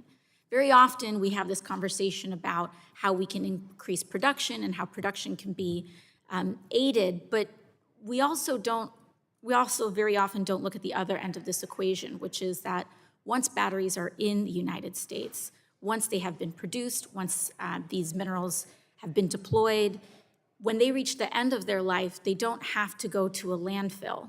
We can retain crucial elements of batteries and keep them in and make them part of our supply chain through robust recycling. Mr. Howell, in your testimony, you touched briefly on the notion of grid storage. Can you explain to people what grid storage is? So grid storage is basically dispatching energy storage in timeliness, in the time that you need it. So whether it's renewable energies, whether it's conventional energies, storing that energy in some type of system. And it can be a battery, but there's other types of grid storage as well. And then dispatching that when you need it. And how would investing in grid storage help us to support more reliable and affordable electricity? So the grid pretty much is built for peak demand each day. And so there's a great deal of power capability overnight. And so by storing that energy overnight, you can actually reduce the number of power distribution that you need. Yes, I think a lot of times folks understandably don't quite understand how our grid works. And I think a lot of people will be surprised to learn that once you generate the electricity necessary, it goes essentially right to its end use. And once that electricity is generated, it needs to be used pretty quickly. But storing it allows us to deploy it at times, produce it and then deploy it. And one area, when it comes to minerals, there's often talk about competition with China. And one area that China has solidified is the area of battery recycling. In fact, by the end of 2025, China is forecast to account for 78 to 89% of global battery recycling capacity. Mr. Howell, why is developing domestic battery recycling important for our economic security as well as domestic supply chains? It reduces our need for every critical material in the battery that we're talking about today. So our calculations when I was with the Department of Energy showed that by the early 30s, mid 2030s, that we could be actually recovering enough battery materials from recycled batteries to provide 30 to 40% of just about each of those critical minerals that we... 30 to 40%? Right. And 30 to 40%, and then decades later, maybe 90 to 95%. I think this is something that I don't believe is being paid nearly enough attention to, where, yes, procurement of critical minerals is an important part of this process, but we will be endlessly dependent on that, and we will endlessly be scrambling on this if we don't also make investments in recycling. Going back to the topic of grid storage, how would investing in grid storage incentivize the development of domestic battery recycling plants? It basically provides that end-use market for investment and production capability of battery systems. And Thank you very much. Young lady's time has expired. I do appreciate the dialogue on recycling batteries. We're getting a substantial amount, if not most, of our antimony from recycled batteries. The Chair now recognizes the gentleman from Idaho, Mr. Fulcher, for 5 minutes for his questions. Thank you, Mr. Chairman. And I'll give Ms. Sweeney a heads up that I'm going to be asking her for a lessons learned question here. But before I do, I just want to set up the reason I'm asking that question as a bit of history. So in Idaho, the Stibnite mining district became active during World War I, 1914 to 1918, for extracting antimony and tungsten. These minerals were critical for munitions and weapons manufacturing. During World War II, Stibnite became the largest domestic supplier of antimony and provided 90% of domestic antimony used in the U.S. war effort. Following the war, demand for these minerals declined sharply, and today, in 2025, if you can believe it, the United States has no domestic antimony mine. So Stibnite Gold Project, located in Idaho, aims to reestablish domestic antimony production. Once operational, it's projected to supply up to 35% of the antimony demand in the first 6 years, strengthening national security and reducing dependence on foreign sources. Until recently, China accounted for over 50 to 60% of global antimony production, and the Chinese government banned exports of antimony, gallium, and germanium to the U.S. This intensified the urgency to restore domestic supply, and antimony trisulfide from Stibnite remains the only known domestic source capable of meeting the U.S. Department of Defense needs for small arms, munitions, and missiles. So fast forward to now. In April of 25, just a month ago, Stibnite Gold Project, operated by Perpetua, was designated as a priority project by the Trump administration in response to the worsening critical mineral crisis. After entering the formal federal permitting process in 2016, the project achieved a major milestone 2 days ago, just here, May 19, in federal permitting when it received its final federal authorization, Section 404 Clean Water Act permit from the U.S. Corps of Engineers. Now, with all that history, I just want to ask you, Ms. Sweeney, from your vantage point, what are the lessons learned from this project? I know this is not the only one that has gone through similar types of processes. Just like to get your vantage point. What's the lesson learned we can use from this? So I think there are several lessons to be learned here, and thank you for the question. I think the first one is really highlighting the importance of byproduct material. So antimony is going to be a byproduct of the gold production. So if the gold production were not economic, that antimony would not be mined at all. Secondly, the permitting process clearly took a very long time for Perpetua when they really were actively going out there and cleaning up nearby old mine tailings and mine sites while they were trying to move forward. They were trying to do everything in the right way. The third is the need for litigation reform because this project is being litigated. And one of the issues that is being raised is one that could be addressed by Congress through the Mining Regulatory Clarity Act, which I know has received some bipartisan support right here in the House.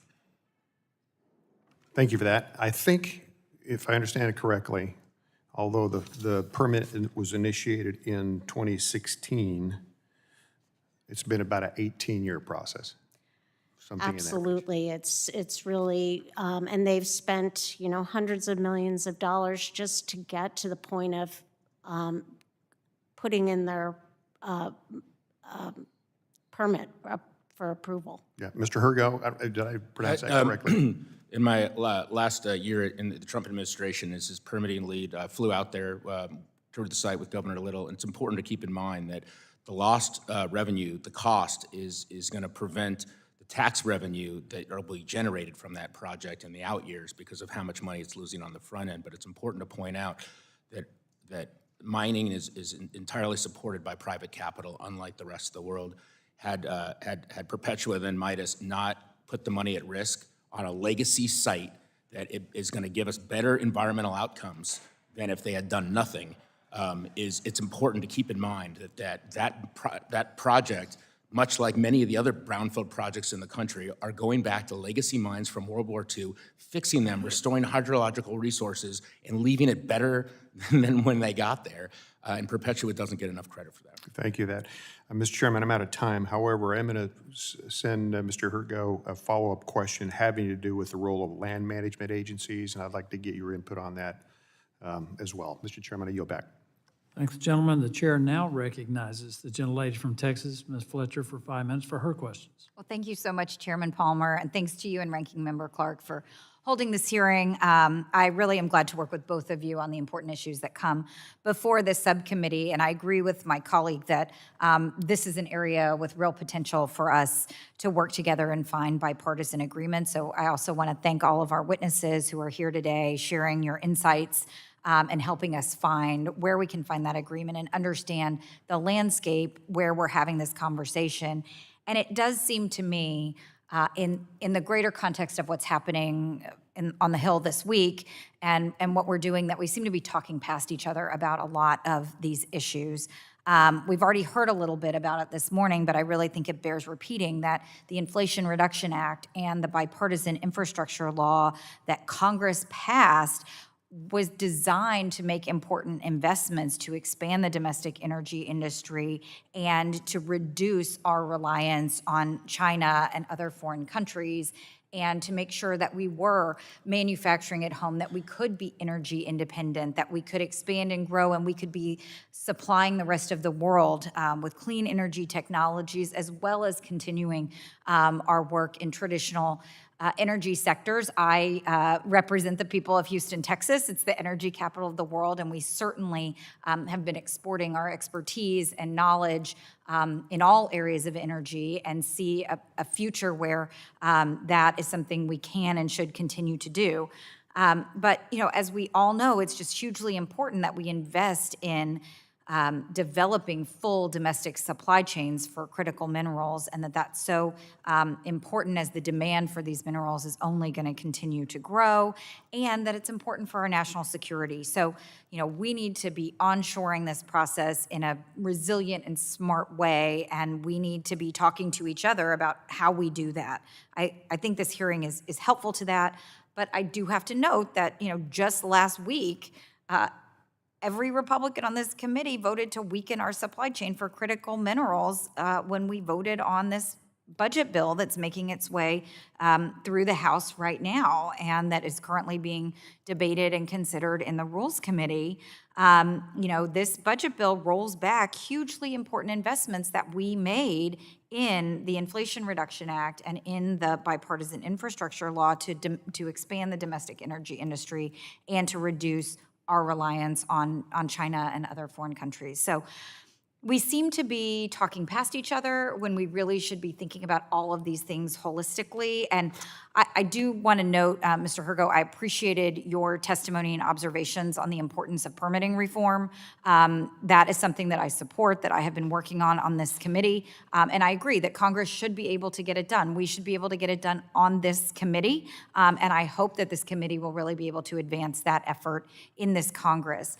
With that said, and with the time we have left, I do think it's important to understand better how some of the efforts that we're seeing in the administration and some of the efforts to repeal these important investments, as well as this overall kind of atmosphere of uncertainty that I'm certainly hearing about from my constituents, is affecting the energy and the critical minerals industry. And so with that, I do want to turn to you, Mr. Howell, because of your background, both in the government and in the private sector. I think you've got a great perspective here to just share with us your thoughts on how you expect that companies in the United States that are part of the critical mineral supply chain might react in response to repealing these IRA investments and tax credits, and also how that might affect innovation and investment in more U.S. manufacturing.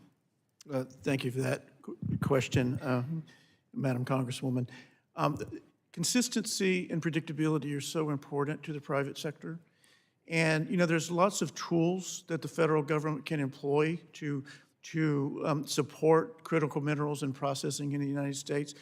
We talk a lot about tariffs, but production tax credits are so important, investment tax credits, grant programs that support the buy-down of risk to the private sector are important, like the IIJA 40207 program that I mentioned. When I was with the Department of Energy, for every dollar spent, $2 of private sector investment was spent on those programs. And of course, the Loan Program Office. All of these, it's not one size fits all for our industry colleagues in our BAT coalition. They look for all of these levers, but specifically, they do want some consistency, transparency, they do want predictability, and their shareholders, their financial backers want the same. Well, thank you so much. I'm out of time, but I do have a couple more questions for you, so I will submit them for the record, and I will yield back. Thank you. Thank you. The chair now recognizes the gentleman from Ohio, Mr. Rulli, for 5 minutes for his question. Thank you, Chairman. The question would be for Ms. Sweeney and Mr. Hammond. What factors does a company consider when they're thinking about what location in the United States of America that a processing or a refinery facility would be in? So what states specifically? Or what would be the parameters or the factors when you're looking at different locations? I mean, the continental United States is so vast in areas and resources and highways and stuff. What factors would play into that development? So certainly ore grade would be a big factor, but there are companies that try to avoid federal lands at all costs because the permitting process for federal lands takes so much longer because there's more agencies involved and it almost always triggers NEPA, whereas if you're on state or private lands, you can move your project forward that much more quickly.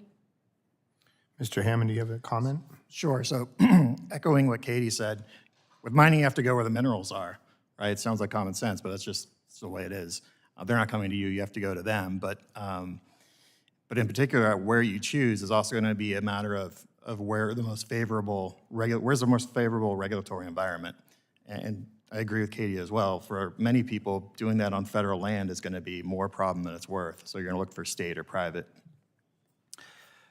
Mr. Hammond, in your written statement, you said that the company decided to skip out on development opportunities on federal land when the development was right next to an existing project on state or private land. I know in the state of Ohio, a company from West Virginia, Infinity, was granted the right to drill on state lands. And there was a very compassionate, very conscious acknowledgement of the preservation of the environmental impact. I think anyone that's involved with minerals, we understand that the Mother Earth needs to be protected at all costs. In this case in particular, I think they decided that there was already a private piece of property that was right next to it that was already doing drilling. So they decided to use that property to pay for an additional contract with people that they didn't have to because they already had the state contract. So in all due respect to the preservation of the environment, they chose to go on the private land and do horizontal drilling into the state land, so there would be no surface impact on the state property. I thought this was a logical approach to the pathway forward for the development of minerals in America. But we see that there's a big difference when you look at private land, state land, and federal land. So I think you already started the parameters of how it looks like when you're playing around with the federal land, with the hiccups and the road bumps that we have in place for that. Do you see a pathway forward, either one of you, on how we get past these roadblocks? More efficient permitting for federal lands, I think, is the direction we need to go. That means more efficient NEPA reviews, environmental assessments, environmental impact statements. The Congress has already told the agencies how long it should take, and I think that there have been some projects where those deadlines have been ignored, or the companies have been told that they need to request an extension rather than trying to push those timelines. Excellent. Mr. So we Hammond? need people to implement what Congress told them to do. Sure, I think Katie's right. It comes down to permitting reform, but one thing in particular that I was focusing on in my testimony is concurrent review or consecutive reviews as opposed to parallel or concurrent. And that's the example I was talking about with respect to uranium, where a project proponent was going through the process, but then kept having new requirements dumped on them and extending out the time of the review. So, I mean, what I think would be most effective is if you tell a project proponent on day 0 what exactly you're going to need to get through all the way through a permitting process. That's the fair way to do it, and that's the efficient way to do it. Thank you so much, Chairman. I yield my time. I thank the gentleman. The chair now recognizes the gentleman from Georgia, Mr. Allen, for 5 minutes for his questions. Thank you, Mr. Chairman, for holding this important hearing. I want to thank the witnesses for testifying today. Obviously, we highlighted the importance of critical minerals in our everyday life and why we should not be reliant on China for those critical materials. And it's a matter of national and economic security that the U.S. be a leader in this critical mineral economy. Ms. Sweeney, what is the status of critical minerals mining in the U.S., and how has the U.S. capacity changed over time, particularly in the last administration? So in 2022, we became our most import reliant ever. The trend lines have not been great. We used to be a leader of many of these supply chains, particularly directly after World War II and into the Cold War. But we have ceded that territory mainly to China, and with that, we cede all the economic value that goes with the processing of those minerals. Critical minerals production, processing, and refining are energy-intensive processes. If we're to build up domestic energy to help supply critical materials, are there any energy infrastructure components that we need to consider? I think you keyed on a very important issue. In order to scale up on processing, you got to power up, and the mining companies will pay for it if you give them the certainty on a reasonable pathway forward. You're absolutely correct, and it's not just on the energy; it's also on the rail and other infrastructure as well. Right. Anybody else like to comment on that? Yeah, I think we need to make sure that we're considering reliable, affordable baseload power. Right, exactly. Ms. Hunter, when China began investing in critical mineral supply chain in the 80s and 90s, they went from a small share of the market, and now they dominate the market. In 2023, the U.S. produced less than 20% of China's output. How did China end up monopolizing the market like this? This is a very concerted long-term strategy that the CCP has been laying out and implementing for decades. The Made in China 2025 plan really delineates clearly what they're trying to do with increasing imports of feedstock materials, leveraging recycled inputs, and then dominating in the processing midstream so that they can lead on advanced technologies that rely on these technically converted materials. They use illegal subsidies, direct and indirect. They use $57 billion in lending to foreign nations between 2020 and 2021 to access minerals abroad. And they use market manipulation tools that have been talked about already, but dictating prices and influencing them in their favor, consolidating their market control. Well, we've watched this for some time, and I don't know, why the alarm bells have not gone off before now. And of course, we're dealing with, again, Congress is saying we got to get this done, and then the agencies are like, well, we have to delay it further. I mean, it's critical. I mean, what lessons can we learn from this, from their monopolization of this going forward, and how do we get off the dime here? I'm always reluctant to say we should take a page from the CCP's book, but their consistency and on policy and then also monitoring the market dynamics and competitors to adjust as needed has been very successful in maintaining their control.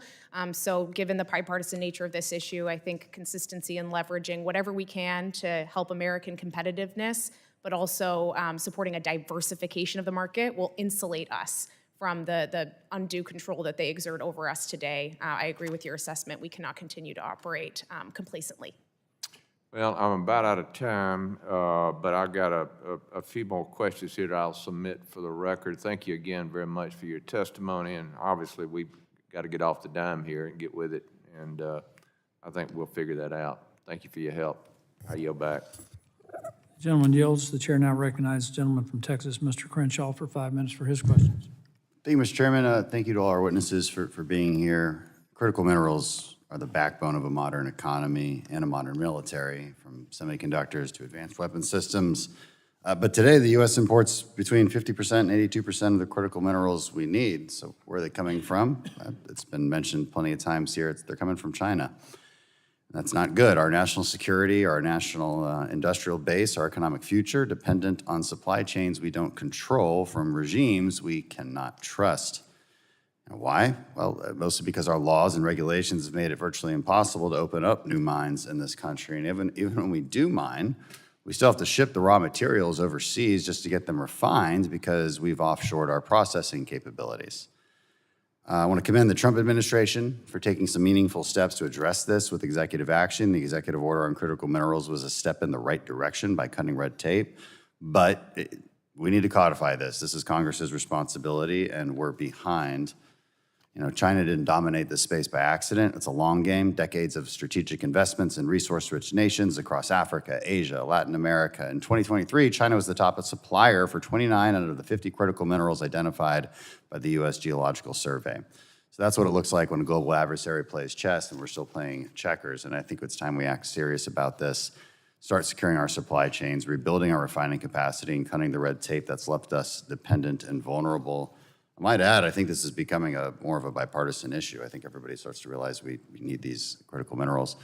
My first question for Mr. Hammond, can you explain how one of the problems we have is there's a lot of radical environmental groups holding up critical mineral mining and related infrastructure projects throughout the court system. I mean, it's not just critical mining. Sometimes it's an off-ramp of a highway. How could we address that? So that's a incredible issue that you brought up, and it's a huge problem. I spoke earlier about judicial reform. What happens is you can go through, as we've talked about earlier, decades-long process to get a mine off the ground. It could be approved by an agency, but a unfriendly environmental group can drop in, file litigation, and tie that same project up for additional years or kill it altogether. Capital only has, can wait around for only so long before it goes to another place. So that's just one way that they have in their toolbox to kill our progress on mining. Yeah, well, I'm not sure it would be in our jurisdiction for judicial review, but are there any particular bills that come to mind that seek to fix this problem that we should be aware of? So over the years, I think likely at judiciary, but also at natural resources, they've looked at what's called EJA reform. Basically, under EJA, you can file litigation, then go to the judge, and he can award you attorney's fees at the end. So we're basically, as a federal government, financing litigation against ourselves. Huh. That doesn't make sense. What about unworkable environmental regulations that affect investment decisions for companies looking to develop domestic critical mining production or mineral production? Sure. So if you are a company that's looking to get involved in this business or expand operations in this country, it's fairly intimidating to look down the barrel of the regulations that we've set forth. So what I think the solution is giving consistent and early guidance to companies what the federal government is going to require to get through a permitting process. An investor recently told me that if you want to unleash hundreds or billions of dollars in mining in the near future, tell a company that you're going to do an EIS in a year, not 4 years, and then they'll get really interested and money will start to flow. Yeah. Just as a general question, I mean, Do we have those resources here in the United States that are just untapped? Yes, I think we spoke about that a little bit sooner, but yes, we have abundant critical minerals in this country. I think in the state of Utah alone, we have 40 out of 50 critical minerals. So now look at California, Arizona, and so on and so on. We have the potential here. Yep. I think it's important to keep in mind that we can't have a piecemeal segmented process. We need to have the mineral extraction, the processing, and the energy all at the same time, or else we're not doing what we actually need to do to create the integrated supply chain. Well, that kind of gets to my next question. In my limited time for Ms. Sweeney, China actively pursuing all these projects around the world. They have the full supply chain that you just mentioned. Is there any example in the United States where we have a full supply chain for any critical mineral? Beryllium comes to mind, mined in Utah, processed in various facilities that are all under Materion Natural Resources. So perhaps that case study requires more of our attention, how we did that, and maybe we can be replicated. I'm out of time. I yield back. Thank you. Gentleman yields. Chair now recognizes gentlelady from Florida, Ms. Castor, for 5 minutes for her questions. Well, thank you, Mr. Chairman. I do believe that there is room for bipartisan cooperation and progress here. Over the past term in Congress, Congressman Rob Whitman and I led a critical minerals working group out of the Select Committee on countering the Chinese Communist Party. Some of you were instrumental in helping us develop recommendations, so I highlight those to Energy and Commerce Committee. We actually hammered out a few pieces of legislation as well, but I have to admit, I'm very frustrated by this. This hearing comes, it's so inconsistent because so much of the progress that we've made over the past 2 administrations is being sabotaged right now. A lot of it's coming in the billionaire boondoggle bill that will take away a lot of the investments that we've made in shoring up our domestic critical mineral supply chains and strategies. Remember, we invested also through the bipartisan infrastructure law at DOE for battery materials processing to help U.S. manufacturers expand what they're doing on processing and domestic supply. The DOE Loan Program Office, you're going after that in the billionaire boondoggle bill. That is the office, the Loan Program Office, that is helping the private sector make these important investments in domestic critical mineral supply chains, from mining to processing to reshoring. And then we know that you have the important pieces of the Inflation Reduction Act also in your sights. So you're kind of taking the best tools we've developed over the past few years away from being able to strengthen our supply chains. And then you bring in this arbitrary tariff policy too, where you're poking our partners and allies like Canada and Australia, imposing tariffs on them. So I think my Republican colleagues in this administration have lost a strategic focus when it comes to how we build our own domestic supply chains here and incentivize the private sector to get involved. One example, Ms. Hunter, you testified in front of our Critical Minerals Work Group, thank you very much, is the 30D Clean Vehicle Tax Credit that now is in the billionaire tax giveaway. They want to take that away. How will that impact our ability here in the U.S. to bolster our domestic critical mineral supply chains, and how will that impact our national security?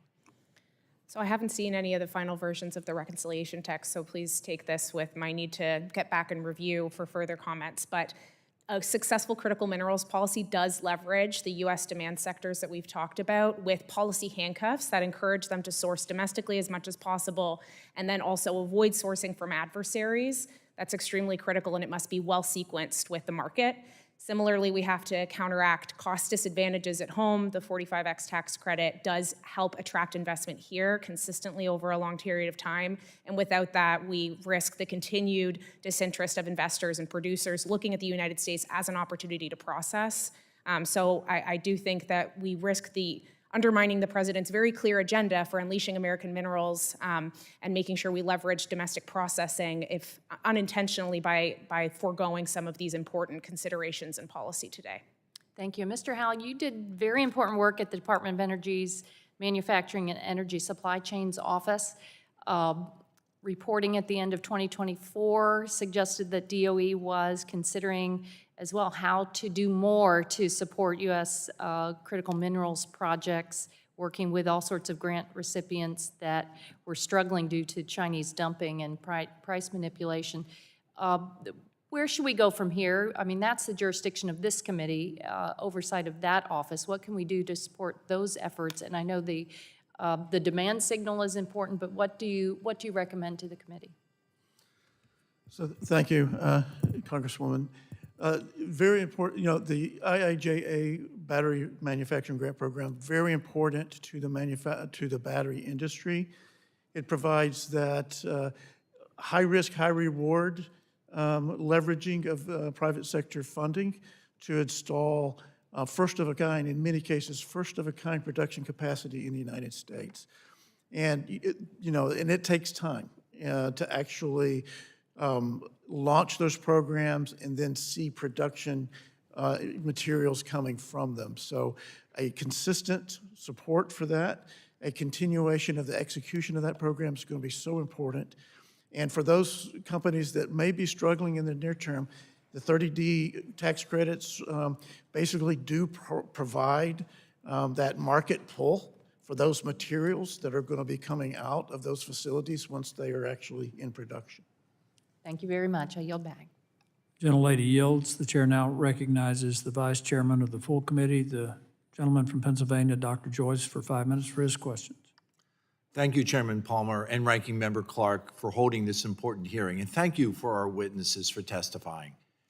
Critical materials, specifically critical minerals, are required in many areas of manufacturing, ranging from products simple like a sunscreen, to light bulbs, to vital energy, and to defense applications. A steady supply of critical minerals is essential to protect America's economic and our national security. Unfortunately, for decades, we have ceded our advantage in the production and refining of these materials to other countries, specifically China. Over the last few years, we've seen the consequences of this domestic inaction as China bans or severely limits exports to the U.S. of critical minerals essential to our national security. Let's be clear. We cannot continue to allow our biggest adversary to control the supply chain for these materials. That's why President Trump has taken executive action, declaring a national energy emergency and aiming to increase domestic production and the refining of critical minerals. However, executive action alone might not be enough to provide a stable environment to attract new investment in the critical mineral supply chain. Mr. Hammond, in your written statement, you discussed projects that languish indefinitely due to politics, including a permit to conduct due diligence on a potential mine that took 3 years under the last administration, as opposed to the standard 3 months. Would you please elaborate on how the priorities of an administration can affect the implementation of the permitting process? Sure. Someone can say that critical minerals is important, but if it's not a priority for an administration, you're not going to make any progress. In that case, like I said, a project stood still for 3 years for something that should have taken a matter of weeks. It was a project to drill sample holes from the back of a truck. So it took 3 years, and this is just exploration. It's not even a full-blown mine. It's just to see if we should build a mine there. Now, the rest of the story of that is even worse. They were ultimately sued, and even that project is now held up. Incredibly unfortunate, but revealing information you have provided with us. How can we ease companies' concerns over the instability in political environments to ensure that the forward momentum of the Trump administration remains through future administrations, Mr. Hammond? Sure. I think this Congress needs to look, as we've said earlier, permitting reform. I don't even like the term permitting reform because it's used so generically now. So more specifically, we have to look at narrowing the scope of NEPA and looking at exactly what we require of project applicants. If you wanted to do a project in this committee room, you'd want to study the committee room, right? You might even study the Rayburn building because it will probably impact the rest of the Rayburn building. But the way things stand right now in the mining community, you're not only going to be looking at this hearing room, the Rayburn building, you're probably also looking at the Dirksen Senate building over there as well to see what the impacts are. It doesn't make any sense. You have to narrow the focus of what project proponents are required to study. Recognizing it's a chilling effect that you're describing on instability, how that can affect domestic investments. This committee included a provision in the reconciliation bill to establishing a de-risking compensation program at the Department of Energy. Under this program, applicants would be compensated for unrecoverable capital losses resulting from federal actions that previously federal permitting projects made unviable. How would a program that we're including in this upcoming legislation, which includes critical mineral projects as eligible applicants, how would that provide certainty to businesses and spur the investment that is so necessary when it comes to critical minerals, Mr. Hammond? So I think a project proponent would look at that and see that the federal government is making a commitment. That would build confidence, and that's ultimately what you need before you make any kind of investment decision, and you're de-risking that decision. So anything we can do to build confidence through a program like that, I think the president's also talked about something similar, that if a future administration comes along and yanks a project, like in the case of Keystone XL, there would be compensation involved to make a future administration think twice before they just yanked a project that has already had billions of dollars invested in it. Under President Trump, and with cooperation from Energy and Commerce, this committee, we look to build that confidence. We must do more to capitalize on the positive progress that President Trump has achieved in such short time. And I look forward to working with stakeholders, as well as my colleagues on this committee, to take advantage of this finite opportunity. I thank you all for appearing here today. Mr. Chairman, I yield back. The gentleman yields. The chair now recognizes himself for 5 minutes for questions. Ms. Hunter, you said something at the very beginning that caught my attention about China's strategic leveraging and the bottleneck that's been created. We've got access to rare earth elements here in the United States and critical minerals. We have the seventh most, the most known reserves. So when it's not a matter of having them, it's what we're able to do with them once we get them. So would you like to comment on that? We do have great progress, especially on the light rare earths domestically. That's something that's a bright spot, but until we can separate them, turn them into metal, things that are happening in the states that have been represented today, then ultimately we can't use them in the permanent magnets or robotics systems, defense applications, or energy solutions that we want to. So separation, metallization are key. It's been mentioned that we could get rare earth elements from recycling products. I think we get about 18% of our antimony from recycled car batteries. We can recycle hard drives, computer equipment. There's waste that we can recycle. When I say that, we're talking about mine tailings and coal ash, things like that. Would that be sufficient to meet our needs, particularly in regard to our national security? So defense demand for these materials is substantially smaller than commercial demand. So without having the numbers, and I can follow up with your staff to validate, we could make great progress using all forms of alternatives. Another way is to decrease demand for some commercial applications through, alternative abundant source non-rare earth magnets in certain applications, and definitely leveraging full value mining as much as But that reduces the quality of the product.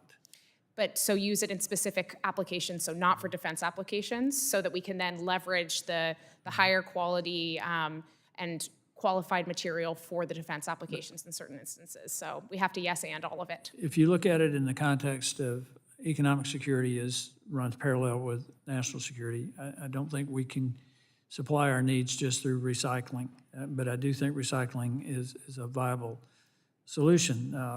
Ms. Sweeney, when we talk about mining, right now 95% of the rare earth concentrates that we produce in the United States are being exported to China for processing. And one of the points that I've made to the Trump administration is that the day we permit the mine, we need to permit the processing and the smelting and the refining. So comment on the importance of a collaborative effort to get all this done almost simultaneously. And that doesn't mean if we start today, we'll have it tomorrow. I work for 2 international engineering companies, have a pretty good idea of how long it takes to build something. You know, it's really important to scale up the mining and the processing together. That has to be coordinated to really secure our supply chains. China has been able to do just that in their investments around the world and in their own country, and they get the value add of the processing, and that's something we're missing out. And we import $171 billion worth of we've minerals last year alone. Well, that's something Mr. Herrgott mentioned in his written testimony, that we're stalling over $1 trillion in U.S. infrastructure investment. But and there's that the extension of what it does for the economy when you have this. And it's not just the mine or the processor or the smelter or the refiner. There are other industries that are involved in that. And it's not just federal permitting, Mr. Herrgott. There are other state and local governments that are involved. Talk a little bit about how we need to address this, because I do think this is not only an economic security issue, it is a pressing national security issue.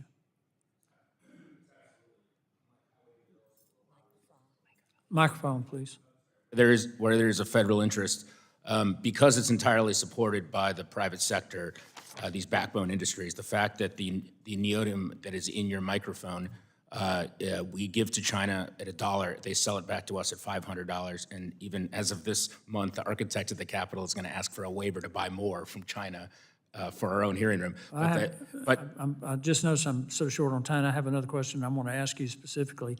You mentioned China's aging processing and refining capacity. I think that's an enormous opportunity for the United States if we will act to build these capacities ourselves. Could you comment on that? Yeah, very quickly. The Trump executive order is happening right at the same time that this window is opening up with China that will have a 10-to-1 impact on any money that was produced by the IRA, because that certainty is multiplied by the investment that is pouring into the United States that then has a multiplier effect of state and local income and the induced labor. So this is the window to do it. They are retooling and refabricating their processing, refinement, separating, and metallurgic processes that they built 20 years ago to beat us the first time.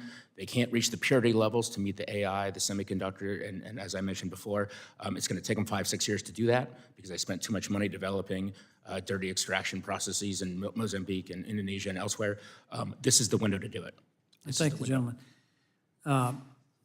Just as a comment, I really do believe this is a bipartisan issue, and I think everybody on this subcommittee and the full committee takes this very seriously.